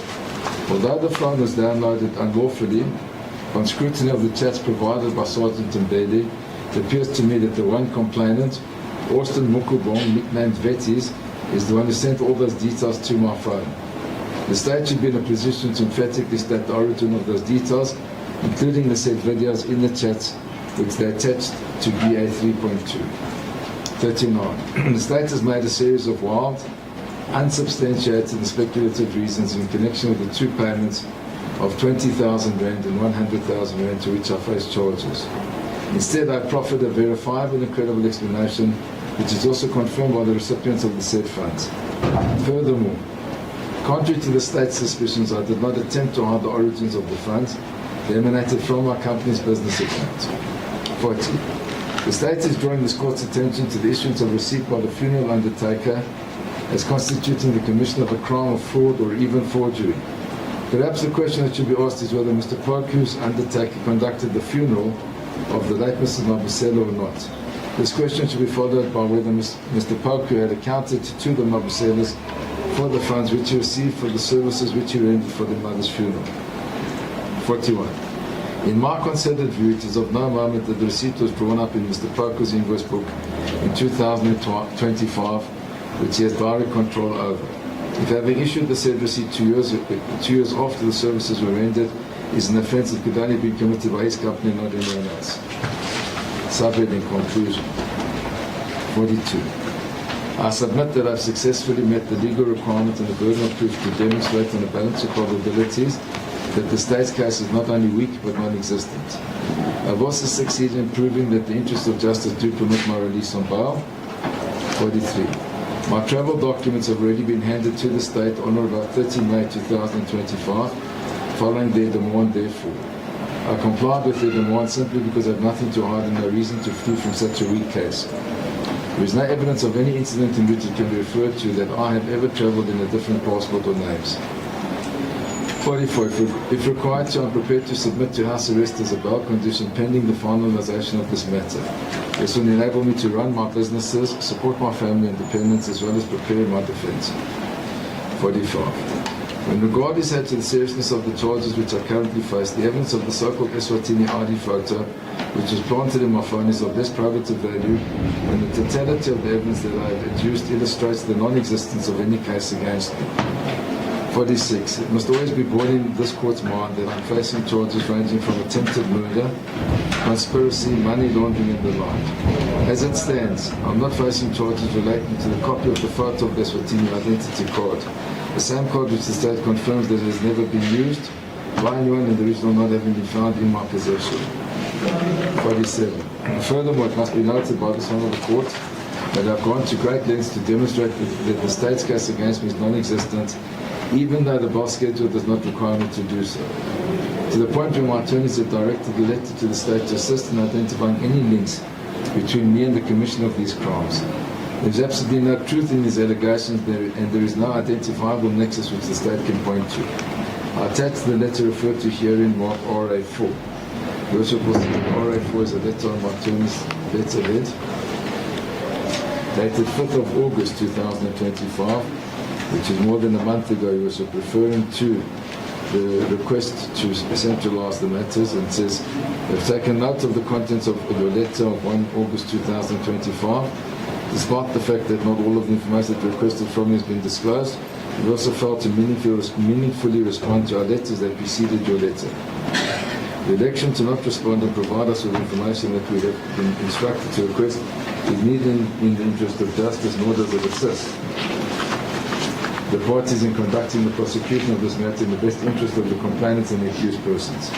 In your letter under reply, you have also indicated the state's intention to apply for the centralisation of this matter, the Pretoria, West and Littleton SAPS matters, jointly referred to as the Pretoria matters, we have been instructed to request from you, as we hereby do, to identify the nexus between the matters that necessitates, alternatively justifies the centralisation sought. The Pretoria matters sought to be added against our clients date back to 2022 and 2023. Consequently, the state should be in a position to identify the nexus between these matters to justify the proposed centralisation. In this regard, we have been further instructed to formally record the application to centralise the Pretoria matters was reported and disclosed in the media before we were provided with the copies thereof, and our clients' opinion sought therefore. Our clients have indicated that they await a response to the above question in order to meaningfully contribute to the issue of the centralisation sought by the state in terms of the provisions of the National Prosecution Authority guidelines dated 8 January 2014 as read with section 111 of the Criminal Procedure Act 15 of 1977 as amended. And then there's a reservation of rights. Then back to the replying affidavit, Your Worship, at paragraph 48. This court is now well placed to make an informed decision about whether my continued detention and the charges which I face is necessary in the interest of justice. I can emphatically say that I have discharged the onus placed on me by law to show that I should be considered for bail. 49, wherefore I humbly pray that this Honourable Court considers me for release on bail, with any conditions as this Court may deem appropriate, and it's signed and deposed to today, Your Worship, before the Commission of Births. Oaths and all the pages and the annexes have been initialed by the applicant and by the Commission of Oaths. The leave to end up with BA 3.6. It's then marked Exhibit BA 3.6. That's the court. That then is the case for the applicant. Mrs. LaRue, can we proceed? Pardon me, Can we proceed with address? we can. Can I just adjourn, say, for 10 minutes? Yeah, I just want to also establish something on the next day. Right, let's adjourn until 1:45. Court adjourn.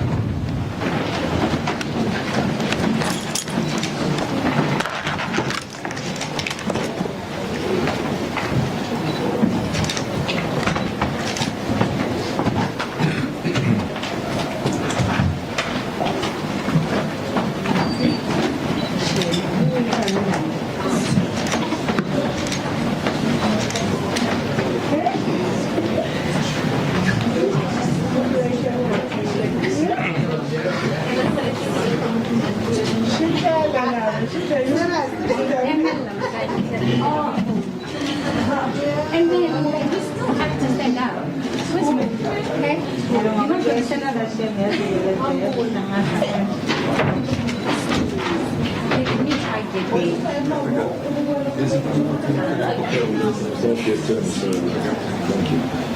my phone.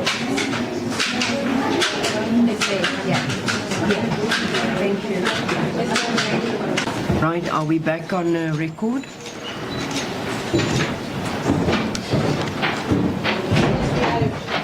Good. Mr. Holders, then you may proceed. Thank you, Your Worship. I'd like to address the court by reference to the actual documents and to one reported decision in the cases cited therein. The Worship is well aware of the fact that this is a Schedule 5 bail application where the accused bears the onus of proving that the interest of justice permits his release on bail. Your Worship, in an endeavour to do so, the accused deposed to an affidavit in support of his bail application, which is before this Honourable Court, as BA 3.1. And Your Worship will notice, and I want to just highlight certain aspects therein, Your Worship, that he was added to a matter that involved other people, which is similar to the case that I'm going to be citing to Your Worship. Your Worship, he then made a full disclosure of his previous conviction, and there doesn't seem to be any dispute in this regard as to where he says that he's been arrested several times but never been convicted other than the one occasion that he referred to therein. He has then set out, Your Worship, the purpose of the application as well as his personal circumstances that are before this Honourable Court. Your Worship, he then turns at page 9 of BA 3.1 to deal with the merits of the matter. He explains that he was cautioned that he didn't have to deal with the merits, but he says that in this matter, and it's highly significant that I point this out to Your Worship, that he was arrested on the 14th of May 2025 in Midrand at approximately 14:30. Now that's going to play an important role in my address to Your Worship. That's at the last sentence of numbered item, paragraph 36, Your Worship, it makes it clear that he was arrested on the 14th of May 2025 in Midrand at approximately 14:30. And he says further, Your Worship, that he has been provided with the copies of the police dockets in this matter, and that he then decided to proceed with his bail application based on the fact that in his respectful view there is no nexus between him and the commission of the crimes. And he specifically highlights, Your Worship, the charge of money laundering, and says that there's no factual or legal basis to charge him even with money laundering, because everything is done, even on the state's version, Your Worship, by means of payments of EFT to and from the accused to other co-accused that are unrelated but explained by him. And the state only highlights certain of those transactions, but doesn't with respect to regard to the 200,000 rand that was deposited into his account by EFT from one of the co-accused, and the numerous deposits that he himself made on his own version, and as known by the state but not mentioned by them in the affidavits. But he explains also of significance, Your Worship, in paragraph 38, is that his interactions with the police investigating this matter began around 6 December 2024. So Your Worship has to ask Your Worship the first question: if a person has cooperated with all endeavours to meet with him and interview him and even arrest him even by surprise, and explained how he was found in the main bedroom with his wife and arrested, and has always cooperated with the police since 6 December 2024, full knowing about all of these investigations and what they were up to. And he set out, to Worship, in paragraph 40 what had happened and been taken from his home on 6 December 2024, and that some of those items were returned to him on the 12th of December 2024. That's in paragraph 41.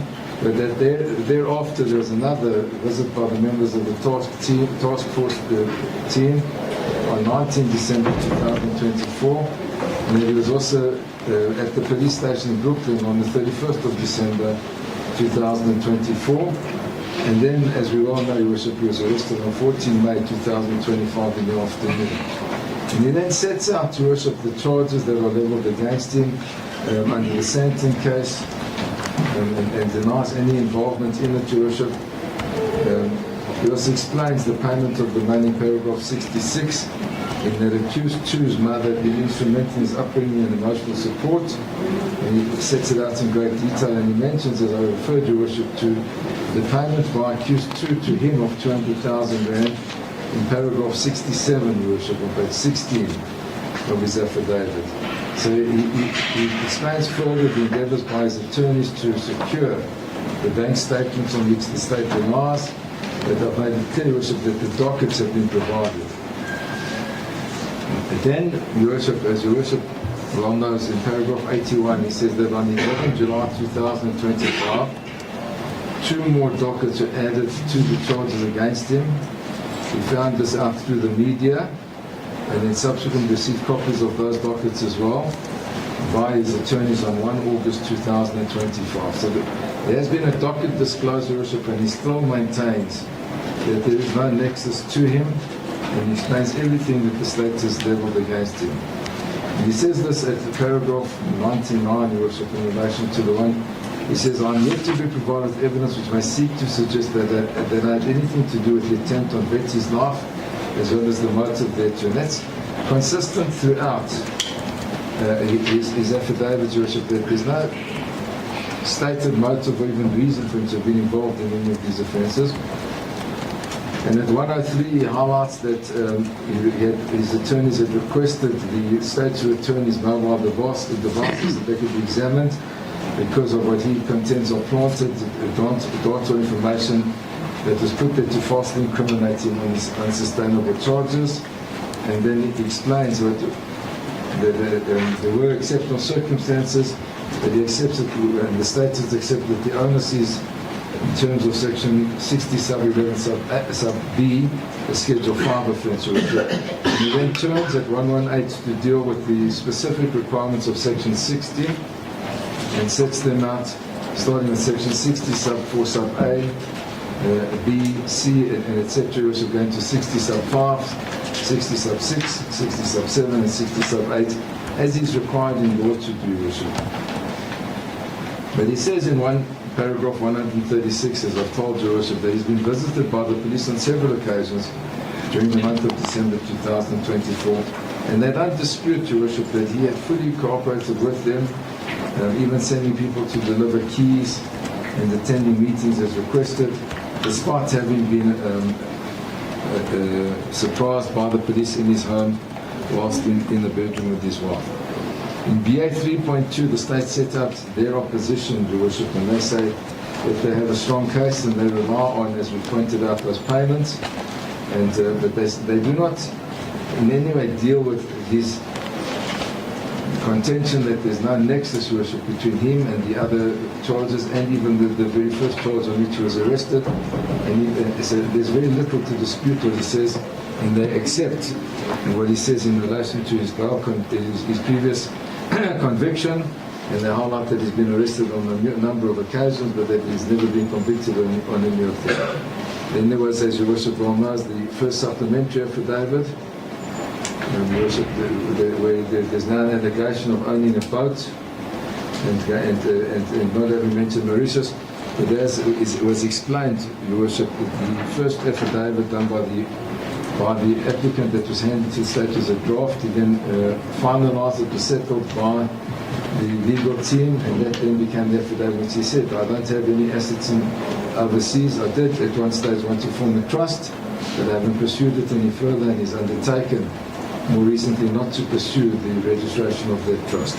Those are then also dealt with, your worship, in the second supplementary affidavit by the state, where they still oppose the bar, your worship, and they rely there on the alleged fraudulent identity document, and so they can slip over the border to Eswatini using that document, but they don't allude to him ever having done so, or ever having used it, or ever having been found in possession.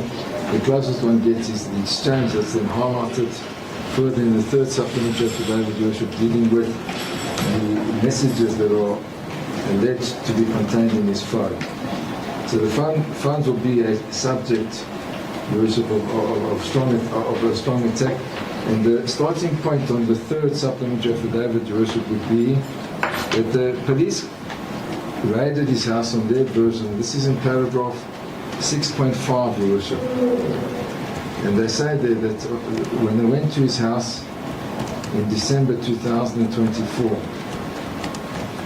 they said that they went to his house on 6 December 2024, and they say that at the time that sensitive intelligence-driven operation to the house, they took them to the house of the applicant. And they're saying 6.5.4, your worship, the team was in possession of reliable information that a victim in a kidnapping matter, it says words, he was being held against his will at the house of the applicant. Now, they don't tell your worship that they searched the house, they didn't find anybody. All they tell your worship is that they didn't have time to obtain a warrant, so they believe that the actions were justified within the confines of section 22. But you all know what that is, your worship, that they ought to have said that they knew that if they'd applied for a warrant, they wouldn't have found that which they were looking for. But you know, as a fact, your worship, that even when they went there with no warrant, they never found what they were looking for. And that's a significant factor, because, your worship, how does one go from having, as detailed in this third affidavit, to which the state handed up only this morning, the accused hasn't had a chance to respond. But you just have to ask oneself, your worship, they arrive at the house, they're in possession of reliable information that a victim in a kidnapping matter was being held against his will at the house. And they don't take your worship into account saying, we never found that person. Instead they say, oh, we were justified in doing it, simply because we knew that if we took time to defeat the purpose. Now, it would seem, your worship, that the purpose was defeated anyway. In fact, it was absolutely stillborn, because there was no need to do so. No person was found, and there was no right then to look for other items that were then taken away and subsequently returned and never formed the basis of any charges. And that's dealt with, your worship, further in 6.5 and in Annexure HM10, where it's stated in 6.5.19 that it's considered that it's correct that his firearms were all returned to him once it was established that he and his company complied with all legal requirements. So, Your Worship, everything that they investigated before, and they failed to highlight, and have never mentioned before, Your Worship, that they're looking for a kidnapped victim that was in his house, but they never found her, and that's not even one of the charges leveled currently against him. But instead, they took all his firearms, and on their own version, Your Worship, they were legally compliant and returned. So then they arrived, Your Worship, again on the 14th of May 2025. This is by their own admission, Your Worship, in 6.5.20, and then they proceeded then to take his phones and to download them. Now, Your Worship, has seen from the warrant, from the more recent ex parte application, the authorization to search and seize those phones and gain access to them was only issued subsequent to that, Your Worship, in August of this year. So it begs the question, firstly, as I said earlier, Your Worship, if they believe they're entitled to do so, why did they go to the acting deputy judge president to receive an order ex parte allowing them to do so? Do they believe that it has retrospective effect? We say not. So the funds had been collected, they were available, and Your Worship, as I said, they were actually confiscated, and I have the receipt, Your Worship, which I wish to show to my left and hand up to Your Worship, showing that by the state's own admission, you'll see the term confiscated. So it asks that that be accepted, Your Worship, as VA 3.7. The document that was signed this morning, that is the original that I'm handing to Your Worship. We will make copies later on. And on their own version there, Your Worship, they were confiscated, not consensually handed over or provided or given in any possible manner, and I will deal with this in greater detail when I deal with this replying affidavit, Your Worship.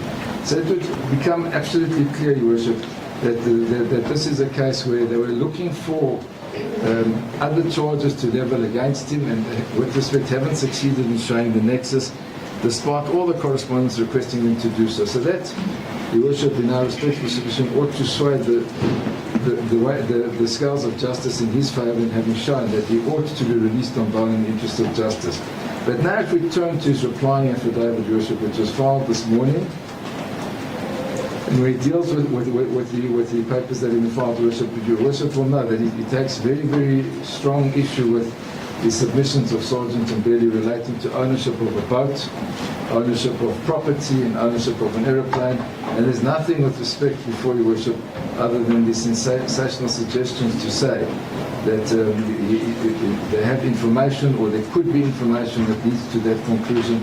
There's nothing that actually leads to that information. And as Your Worship well knows, there's a lot being said currently about his telephones and the images that were found on his telephones. But one has to ask oneself, Your Worship, if one has regard to the notice of his rights in terms of the Constitution, why he was only booked in, Your Worship, at 0057 when he was arrested on everybody's version at 14:30 on the 14th of May 2025. Now, does it take that long to get consent, Your Worship, or was it really there from the beginning? It's the question that the court has to ask oneself. Because here it is, Your Worship, a document that with respect spells everything out for us as an objective fact. And it also shows, Your Worship, that that's the reason why on the so-called voluntary handing over of the telephones, there's no time given, which reads into this one, Your Worship, because you'd expect person is arrested, the most important thing to do is to make them aware of their rights. So the first thing you do is you go and you book them into the cells. So where was he from 14:30 to 0057 in the morning? That remains unwanted. And as I said, Your Worship, it reminds us of the past that we've had to endure, of people that are taken away from their comfort zone and then compelled to sign documents and do things until they're actually booked in. And that, with respect, Your Worship, makes the warnings that are provided for in the Constitution, Section 35, and in that notice, absolutely meaningless, because it serves no purpose to, after you've extracted everything you wanted, done whatever you wanted to the person, now tell them they have the right to remain silent, and to an attorney, when he said that his attorneys were sent away and he was denied access to them in that intervening period. So, Your Worship, against that background, as I said, those are the facts before Your Worship that are deposed to under oath on both sides. I want to refer, Your Worship, to the decision of State versus Branco. It's reported at 2002 Volume 1 of the South African Criminal Law Reports, page 531, decision of what was then known as the Witwatersrand Local Division, today Johannesburg South Division, and what was then Mr. Justice Kitalia A.J., as he then was, who even then went to act in the Supreme Court of Appeal. That was a matter, Your Worship, dealing with a foreigner, so it was a person who even had a foreign passport, who was added as an accused, where some of the co-accused, as in this case, had been released on bail. He was refused bail and he went on appeal in a very, very big drug matter. And I'm going to, it's a short judgment, Your Worship, but I'm going to quote from it extensively. So it's explained by the Honourable Mr. Justice Kitalia that it's an appeal against a decision by the Regional Magistrate of Johannesburg on 21 December 2000, refusing to release the appellant on bail pending his trial. And he explains the charges, and as I said, Your Worship, it was a large amount of Mandrax tablets that have been found and attributed to the accused and his co-accused. And he deals with section 6011B, which is the Schedule 5 provision, Your Worship, and he says the wording of section 6011B makes it clear that an applicant bears the onus to satisfy the court in the balance of probabilities that the interests of justice do not require his or her detention, as is the case here, Your Worship. And he cites numerous decisions in that regard. He says the fact that the appellant bears the onus does not mean that the state can adopt a passive role by not adducing any or sufficient rebutting evidence in the hope that the appellant might not discharge the onus. It must, however, be borne in mind that any court sees with the problem of whether or not to release a detainee on bail must approach the matter from the perspective that freedom is a precious right protected by the Constitution. Such freedom should only be lawfully curtailed if the interests of justice so require. And there's reference there, Your Worship, to section 35(1)(f) of the Constitution, which entitles any arrested or detained person to be released from detention if the interests of justice permit, subject to reasonable conditions. And he says the fundamental objective of the institution of bail in a democratic society based on freedom is to maximize personal liberty. The proper approach to decision of bail application is that the court will always grant bail where possible and will lean in favor of and not against the liberty of the subject, provided that it is clear that the interests of justice will not be prejudiced thereby. And he refers in that regard to Harcourt, Jane State v. Smith and another. And then he goes on to quote State v. Atchison, where the late former Chief Justice Mohammed A.J., as he then was in Namibia, referred to the right of an accused person to be released on bail. He says an accused person cannot be kept in detention pending his trial as a form of anticipatory punishment. The presumption of the law is that he is innocent until his guilt has been established in court. The court will therefore ordinarily grant bail to an accused unless this is likely to prejudice the ends of justice. It then goes through the provisions of section 60 sub 4, Your Worship, A to E, which are dealt with, as I said, in the affidavit of the applicant in his first affidavit, which is BA 3.1. And it says the factors which the court may take into account in determining whether any of the grounds described in section 60 sub 4 have been established or set out in section 60 sub 5, sub 6, sub 7 and sub 8 of the Act. These factors are mere guidelines in assisting the court in arriving at a just decision. They are not the numerous clauses or the factors that a court may consider in the first decision of Stanfield. Nor are any of the factors individually decisive. Some of them may be weightier than others, depending on the circumstances of the particular case. The court must judicially exercise a proper discretion, taking into account the totality of the circumstances. He then refers to what the prosecutor in that matter, Mr. Wasserman, had pointed out, that the court can only interfere with the magistrate's exercise of discretion if it's convinced that it was wrong. He then deals with the personal circumstances of that accused, and that is a 47-year-old air freight manager with Portuguese citizenship, and that there was a fear in the magistrate's court, the regional court, that he might extend his trial. And that was the basis on which his bail had been refused. So he then deals with the fact that he was a foreign citizen with no real ties or anything tying him to the country. That was a finding by the magistrate. And he says that it's convenient to deal with the seriousness of the charge and the strength of the state's case under one head and his ties to the country under another. So that's how he set out his judgment, Your Worship. So he deals first with the seriousness of the charge and strength of the state's case. And he found, as a fact, Your Worship, that there was a very, very serious case to be answered, and that there was a strong case made out by the state. But that at best for the applicant for bail, there was a failure by the prosecutor to produce any evidence to indicate that the appellant had the mens rea to commit the offence of drug dealing, with which he disagreed, Your Worship. So he said there was a strong case. The person had to accept that there was a strong case and that he would have difficulties on his own version convincing a court on the merits. Here we're in a much stronger position, Your Worship, in that we say that the case against the applicant is non-existent. So he doesn't find that the magistrate misdirected himself in that regard. He then deals with the foreign nationality and ties to the country. He says that in finding that the appellant is a half-life risk, the learned magistrate took into account that he is a foreign citizen with no real ties or anything tying him to the country. These are clearly factors which are relevant and should be taken into account. Here, Your Worship, we're dealing with a South African citizen with strong ties to the country, assets, family, and everything that he has is within South Africa. So there is no indication that he has any ties to any other country other than a trust that is in the process of forming for business purposes, that he's made a disclosure of and undertaken not to further. There's an allegation that's denied, Your Worship, that he has a private jet and a boat, but those are also denied, Your Worship. And then similarly that he's got a foreign identity card, which is also denied. So what the learned judge said here is, the appellant is a Portuguese citizen and passport holder. He testified that his permanent home is South Africa. He has lived in the country for at least 5 years with his wife and 3 children and has family connections in the country. Until his arrest, he was employed in the country as well.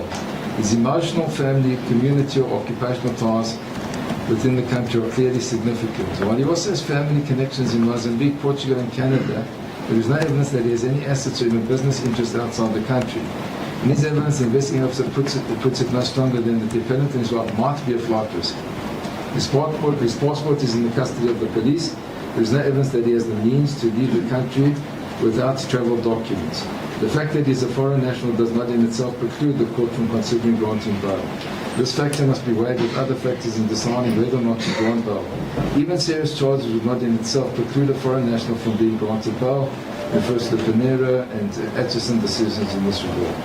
And he says, in my view, the learned magistrate misdirected himself by not having regard to the appellant's family and business ties to South Africa. A further factor which, in my view, should have received some consideration is the degree of cooperation given to the police by the appellant. He then refers to some of the cross-examination of the police where they conceded that the appellant, in that case, had cooperated with the police. Here, there is no doubt in that regard.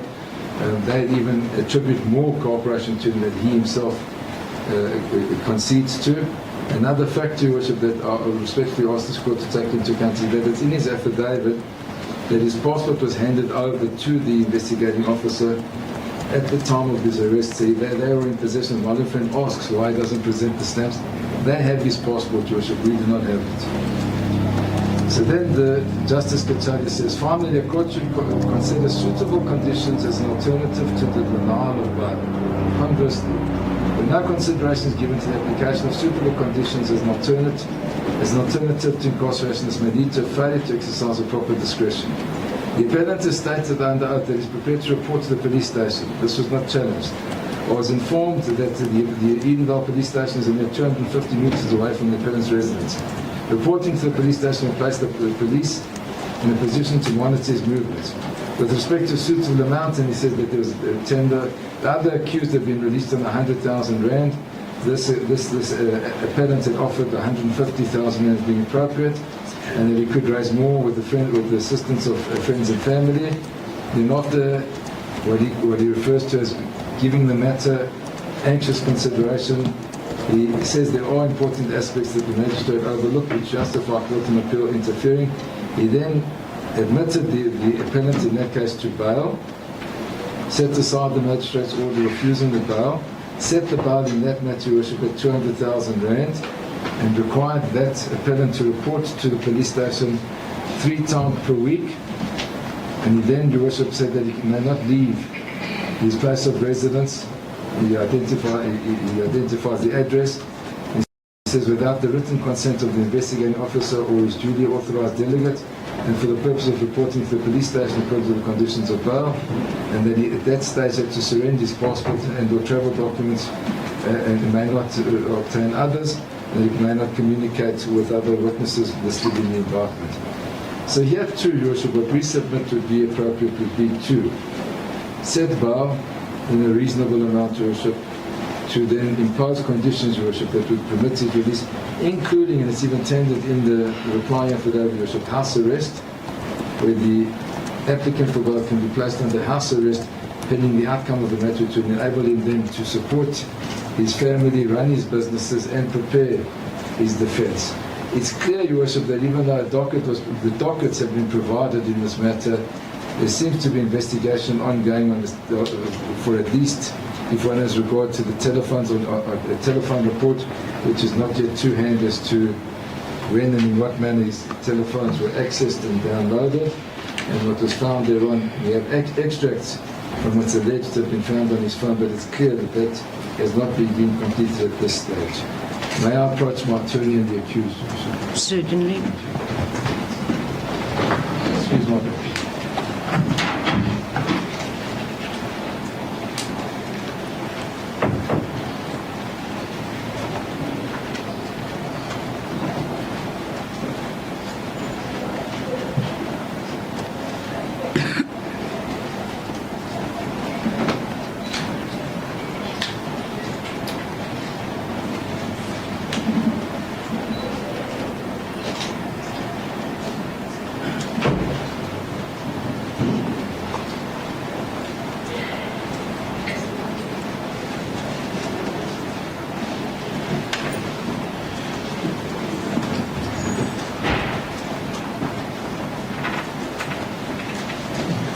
All I'm asking to emphasize in conclusion is the weakness of the state's case when as regard to the objective factors. If there's no fingerprints, ballistics, DNA, cell phone records, or anything that tie this accused to the commission of any of these offences, which we say are not even related to one another and ought not to be joined.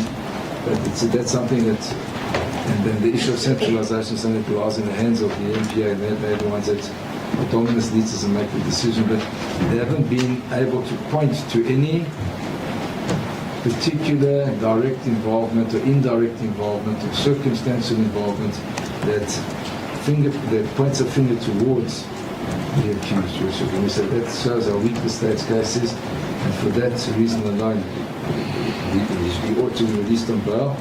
And that having been given a reasonable opportunity to do so, he has adduced sufficient evidence to satisfy this honourable court that the interest of justice permits his release on bail. Thank you, Your Worship. Thank you, Mrs. LaRue. Thank you, Your Worship. Your Worship, the applicant based his application for bail on basically the following aspects, and that is that he is in the first place no flight risk, that he is no danger to society, and also, as now alluded to, finally, that the strength of the state's case is weak. Worship, I will start to address the court with reference to the first encounter between the police and the applicant on the 6th of December. And that is clear that the applicant attempted in his application before this court to paint a picture of a police team that harasses him with maliciousness and in an unethical way. Your Worship, I believe that in our response it was clearly indicated that the police acted within the confines of the law, as they did throughout all the months of investigation up to this point. Your Worship, one only has to have a look at the affidavit of Warrant Officer Baraf, the designated firearms officer, to conclude to the fact that there were several irregularities, not only with regard to the applicant's personal possession of his firearm, as well as his company's possession of the firearms. It is so that the procedure is that these inspections on security companies can either be announced or unannounced. And in this case, it was not unannounced. He was, in fact, informed there will be an inspection, not a certain seizure, an inspection on his premises shortly after the 6th of December. Now, what is significant here is if one has regard to the so-called cooperation of the applicant, is that Warrant Officer Barat was only able to secure an appointment with his responsible person on the premises as well as with the applicant on the 19th of December. What was then discovered, and this is very important, what was then discovered is that the responsible person on the premises of the security company is supposed to have exclusive access to the firearms safe. In other words, that person needs to be in possession of the original key as well as any duplicate keys that is available.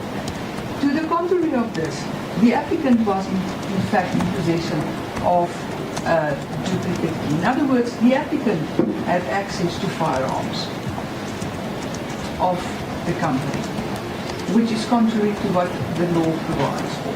So, in view of that, and in view of the irregularities with regard to the issuance of permits, the police then was completely within their right and were in fact obliged by the law to seize these firearms and to ensure that there is compliance in future before the firearms are returned. So, the procedure that is followed then is when firearms are seized by the designated firearms officer, those firearms need to be what is referred to ballistically cleared. In other words, they need to be ballistically tested to see if they were in fact involved in any criminal activity.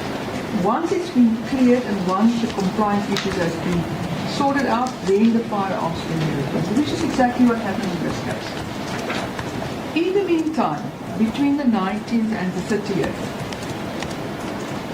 it seems that if one has regard to the communications between him and his lawyer, that he went into hiding. Not only that, he also filed an urgent motion against the police to have so-called watches that the police supposedly stolen from him returned, and to there's also reference to a MacBook device that is alleged that the police have stolen. What is significant of this is that these civil proceedings, the urgent motion, was in fact being abandoned apparently by the applicant. So somewhere along the line, he decided not to pursue his urgent motion, and that I would imagine, I would submit to the worship, that was after the police filed an opposition affidavit where they demonstrated that the applicant is malicious in his actions towards the police.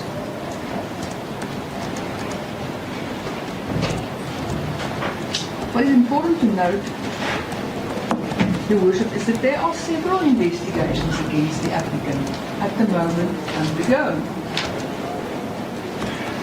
I've already referred to the IDAC investigation, and they have provided the investigating team with a search warrant that they obtained, and it is a result of that that the phones were then handed over to the IDAC team for their own download. So it is in this light, Your Worship, that I want Your Worship to have a look again at annexure to the last affidavit that the applicant submitted. In other words, that is the one that is numbered Exhibit BA 3.6. Now, if the court has a look at this search warrant that was granted by the court, the applicant there is William Sipokunene, which I can state is not part of the Gauteng investigating team. And what is found there is, if the court has a look at annexure B of the search warrant, it says there that the execution of the search, access and seizure warrant is conducted in the police criminal investigation registered in KwaZulu-Natal under inquiry reference PHQ 2 of 7 of 2025. It's got nothing to do with this case. So this is a search and access warrant that was issued in another investigation. But this thing is not going to rely on. It's got nothing to do with this investigation. It just shows that there are more than one investigation going on against the applicant.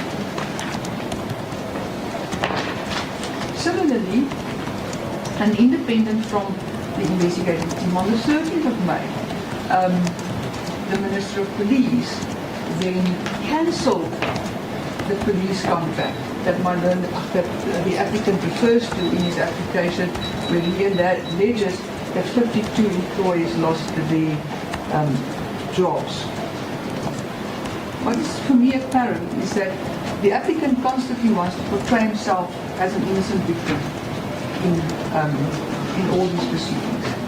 The fact of the matter, Your Worship, what we sit here with is evidence, as I've alluded to in my various affidavits, that points towards the fact that the applicant was instrumental in at least these 3 attempted murder killings.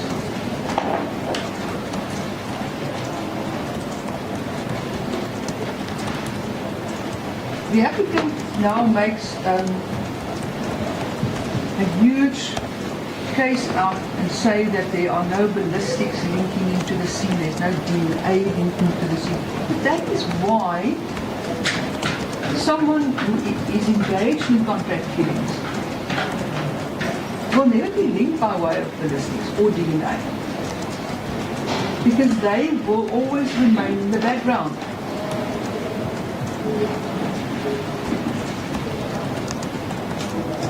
And I make the point in my position before this court is that we see that on a daily basis where people are assassinated, that the real person who instigates the assassination is hardly ever brought to book. So the court will note that in my summary of the facts, that the case against the gunman is strong. And it will be argued, Your Worship, that there is, yes, circumstantial evidence, and only circumstantial evidence against the applicant.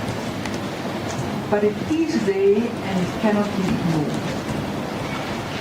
We sit with monies that's been transferred around critical times into the accounts of the gunman, coming from the applicant. We sit with a very, very suspicious receipt that was issued by a funeral parlor, completely out of sequence in these receipts. We sit with conversations between the gunman referring to a person by the name of Cat. The accused and the applicant and Mabusela, who is accused too in this matter, are close friends.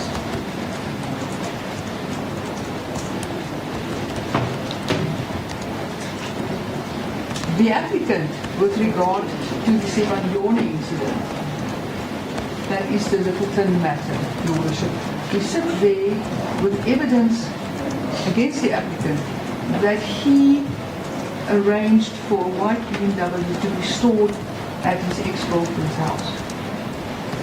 The same night of the incident. The white BMW is linked to the scene. We sit in the Pretoria West matter with a conversation that took place between the complainant in the Pretoria West matter and the applicant. And the content of that conversation implicates the applicant directly. In this conversation, he admitted that he was in fact behind these 3 shootings.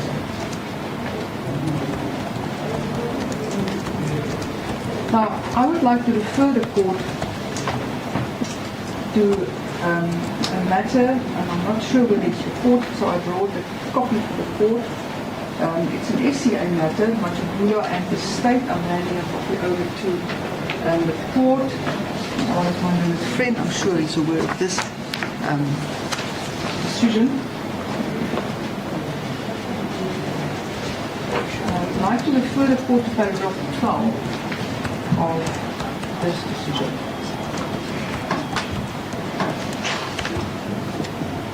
On page 6. And I'm going to read this short quote into the report. But a state's case supposed in advance to be trial may nevertheless sustain proof beyond a reasonable doubt when put to test. In order to successfully challenge the merits of such a case in bail proceedings, an applicant needs to go further. He must prove on a balance of probabilities that he will be acquitted of the charge. That is no mean task, the more especially as an innocent person cannot be expected to have insight into matters in which he was involved only on the periphery or perhaps not at all. But the state is not obliged to show its hand in advance. And can I just say that we are here to accommodate the applicants. We in fact already provided them with copies of the documents. So in this case, the state, in fact, was very accommodating towards the applicant. It was provided with a provisional indictment, with a summary of substantial facts, with the docket, and still the state apparently needs to, in correspondence now, spell out what is the case against their client. Your Worship, I would want to state that furthermore, my argument that the accused is in fact flightless still stands. The court should take into account. The court sits here with a 212 statement from Home Affairs as opposed to the say-so of the applicant.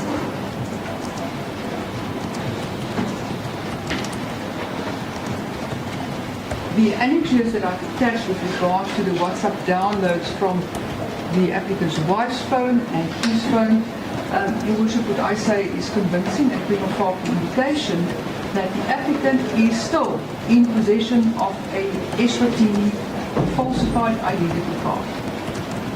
We don't have that identity card in our possession. We would have handed that identity card into court if we were in possession of it. But we are not. So that identity card is still somewhere out there. Apparently out there where the applicant has access to. I've consulted with the investigative team during the adjournment, and because of the voluminous investigation that they currently pursue, these are not the only cases that they work with. They say that they are not 100% sure whether they received the passport or not. So, Your Worship, I will have to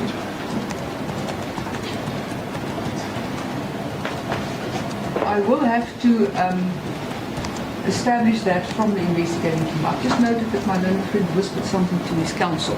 So, may I just proceed for a My moment? attorney told me that he handed the passport to my learned friend in court. Your Worship, I will never receive the passport. It must have been handed over to the investigating team, but it was certainly not handed to me. But we will accept it and we will not labor this point further. If my learned friend says that they handed it to the investigating team, I will accept that.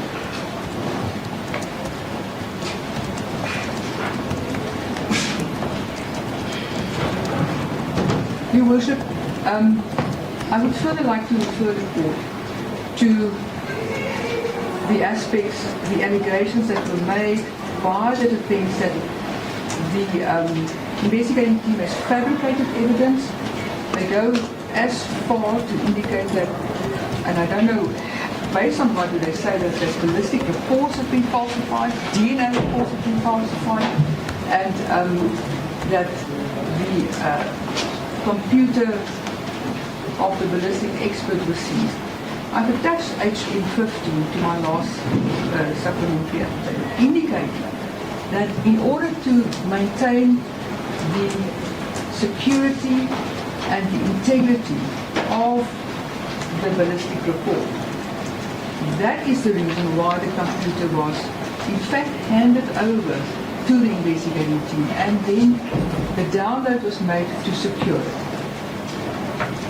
There I would refer to actually first of all the police official from Pretoria, not from an undisclosed private venue in KZN, but from a police official from Pretoria who handled this download.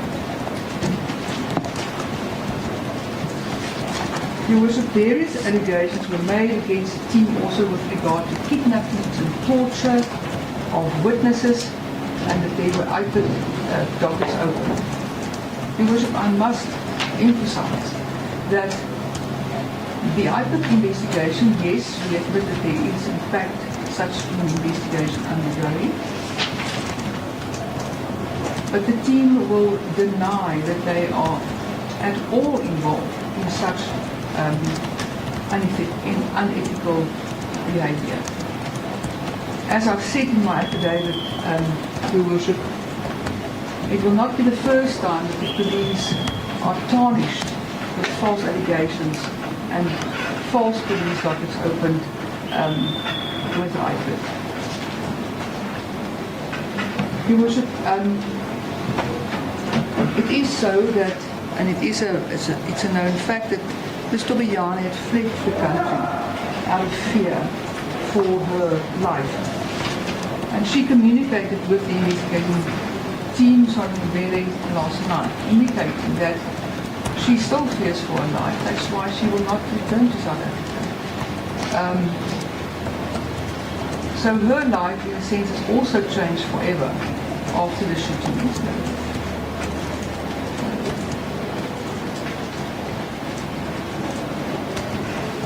Your Worship, what I need to emphasize here is further the handing over of the phone by the applicant at the time of his arrest, the 14th of May 2025. This document that is attached here to my second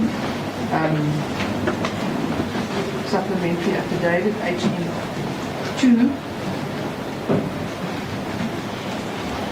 indicates that the accused signed this document where he gives the police permission to access the information on the phone. It must be taken on face value.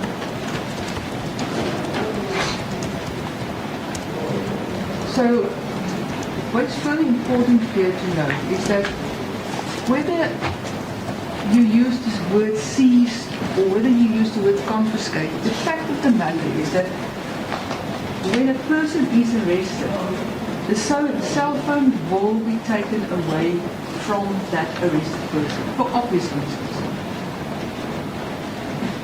And since the dawn of the Cybercrime Act, then the procedure is followed, as I've explained in the affidavits, that the arrested person is then given a choice. Either you give us now permission to proceed with our investigation, or otherwise we will just apply for a warrant to access the information. And in this case, the applicant agreed to allow them access to the cell phones. The cell phones have been handed back to the defense, and they will have the opportunity to investigate or do their own analysis at their heart's content. Your Worship, but the final submission that I want to make is that the applicant was not that forthcoming after his encounters with the police in December. From the conversations on WhatsApp that he had with his lawyer, he says, "Can I come out of hiding now? Have you reached an agreement with the police?" That's the one point that I want to make with regard to that document that was handed in. The other very important aspect, Your Worship, is the fact as how the applicant identified himself on his WhatsApp on this particular number. That one can even see in his communications to his wife where he also indicates himself there as Dlamini. Now, this is very telling in the sense that this surname is the same surname that appears on the falsified Eswatini ID card. The fact that he identifies himself as Dlamini. Your Worship, I would submit that based on what I've put before this court, the accused is most definitely a flight risk. Given the seriousness of these crimes, he is most definitely a danger to society. And the outcry is already apparent, even if one considers the message from last night. I've made the submission to before your worship that yes, we don't have a smoking gun, so to speak, against the applicant, but there is strong circumstantial evidence that this court cannot ignore. The applicant has clearly went out of his way to tarnish the investigating team, and I can just imagine why he's doing that, apart from the fact that he wants to bolster his bail application. But this is also already the line of defense that you can see that's developing here that is lying ahead of the team for the trial. But it's fine, Your Worship, the investigating team and the prosecution is ready for that line of fight also. Your Worship, I would ask this court to find that the applicant did not dispose himself of the burden of proof incumbent on him, and that the court should deny his bail. If there's anything else that the court would want to hear me on, I will gladly address it.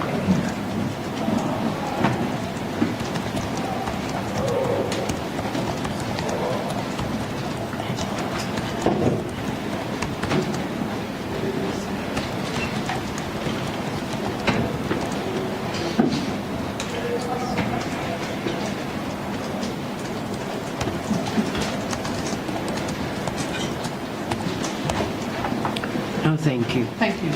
Mr. Houdens? Thank you. I'll be brief in reply. Worship, my little friend began by referring to the submission that the applicant claims to have been harassed by the police, and saying that they're tired of these allegations and tarnishing of the police's reputation. But I want to give Your Worship an objective observation and illustration of just to what extent all these allegations are a red herring that don't deal with the true facts.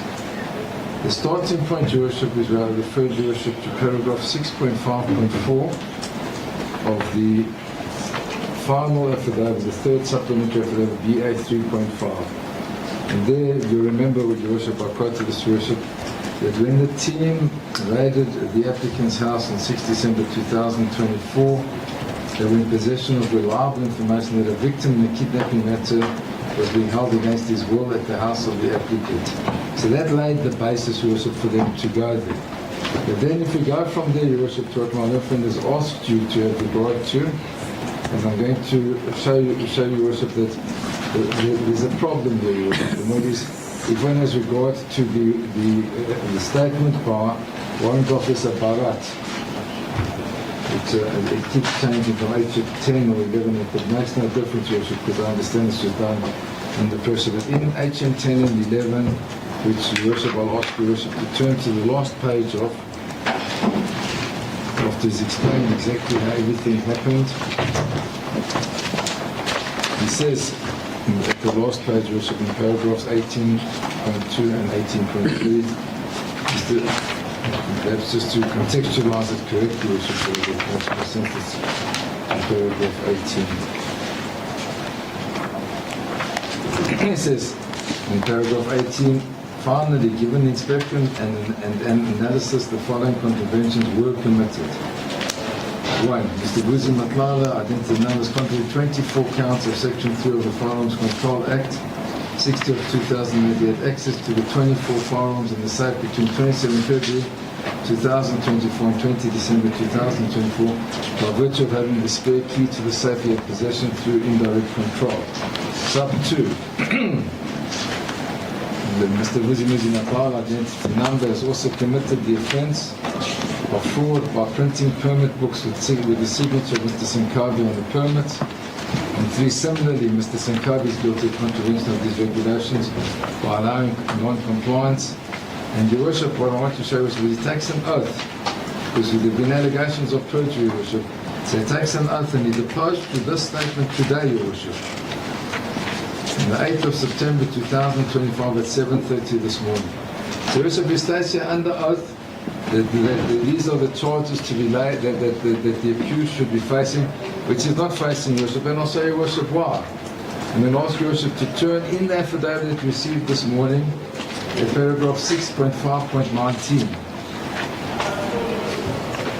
And this is the investigating officer in this matter, Sergeant Mbele, states at 6.5.19, Your Worship, after referring to the seizure of the firearms and everything that they leveled against the accused, she says the following, Your Worship.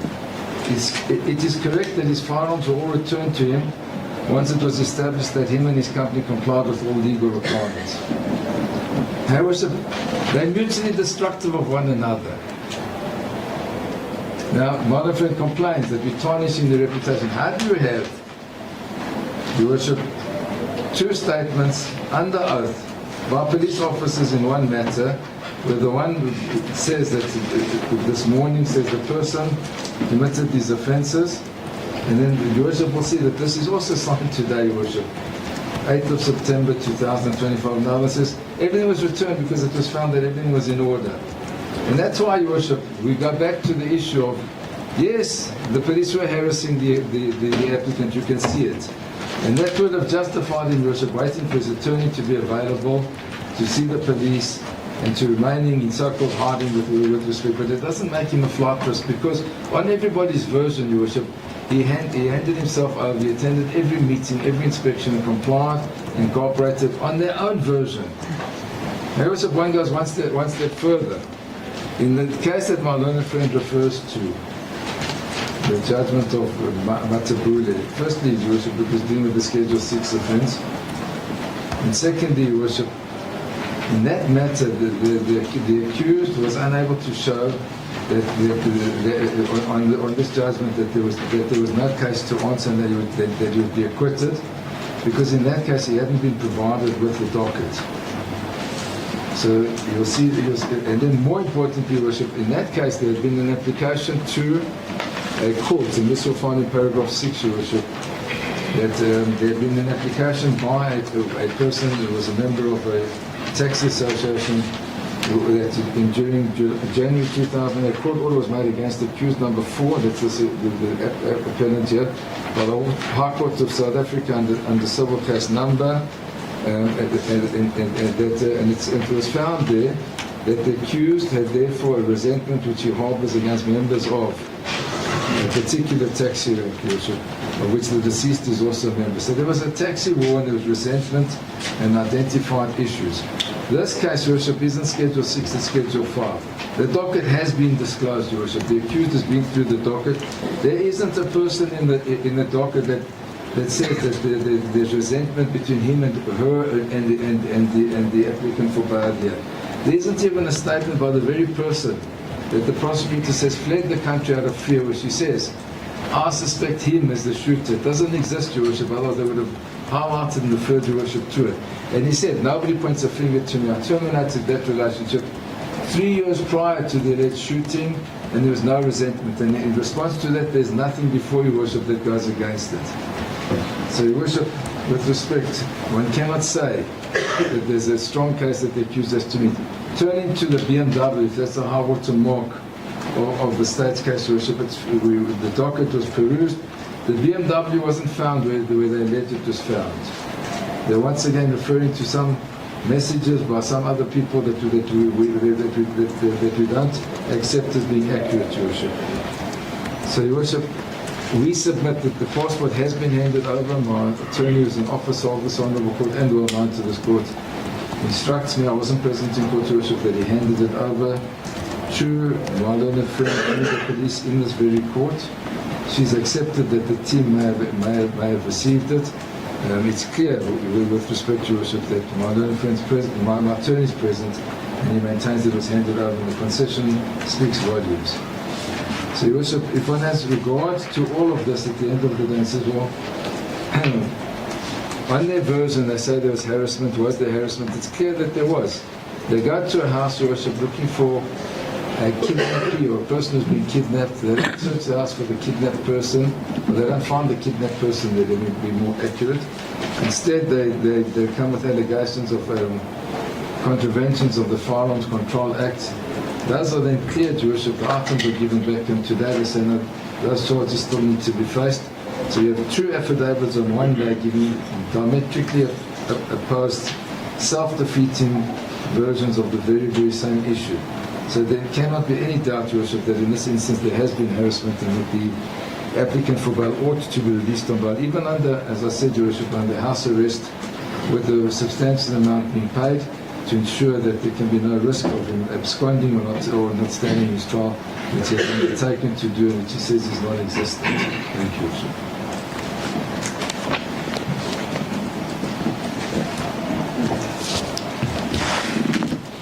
Right, I'm going to postpone this matter for judgment. I just want to double check.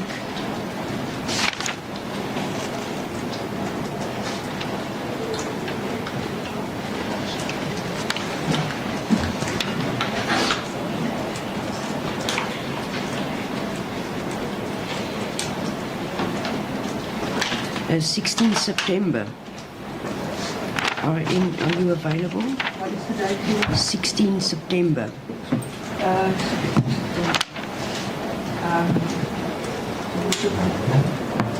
not technically available, but I can make a plan. The 17th not. Yeah, we can postpone it to 17 as well. That's the 14th. I would really appreciate it.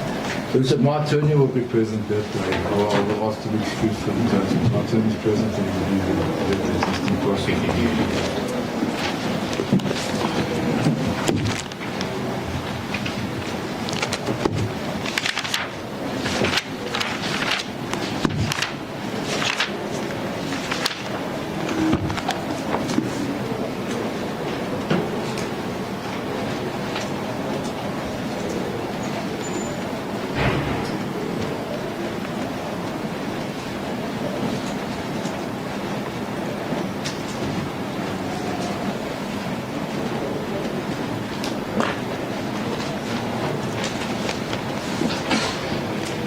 Can I do it again for, say, 11 o'clock? That would be suitable. Thank you. Yes, the copy of my attorney is present and confirmed.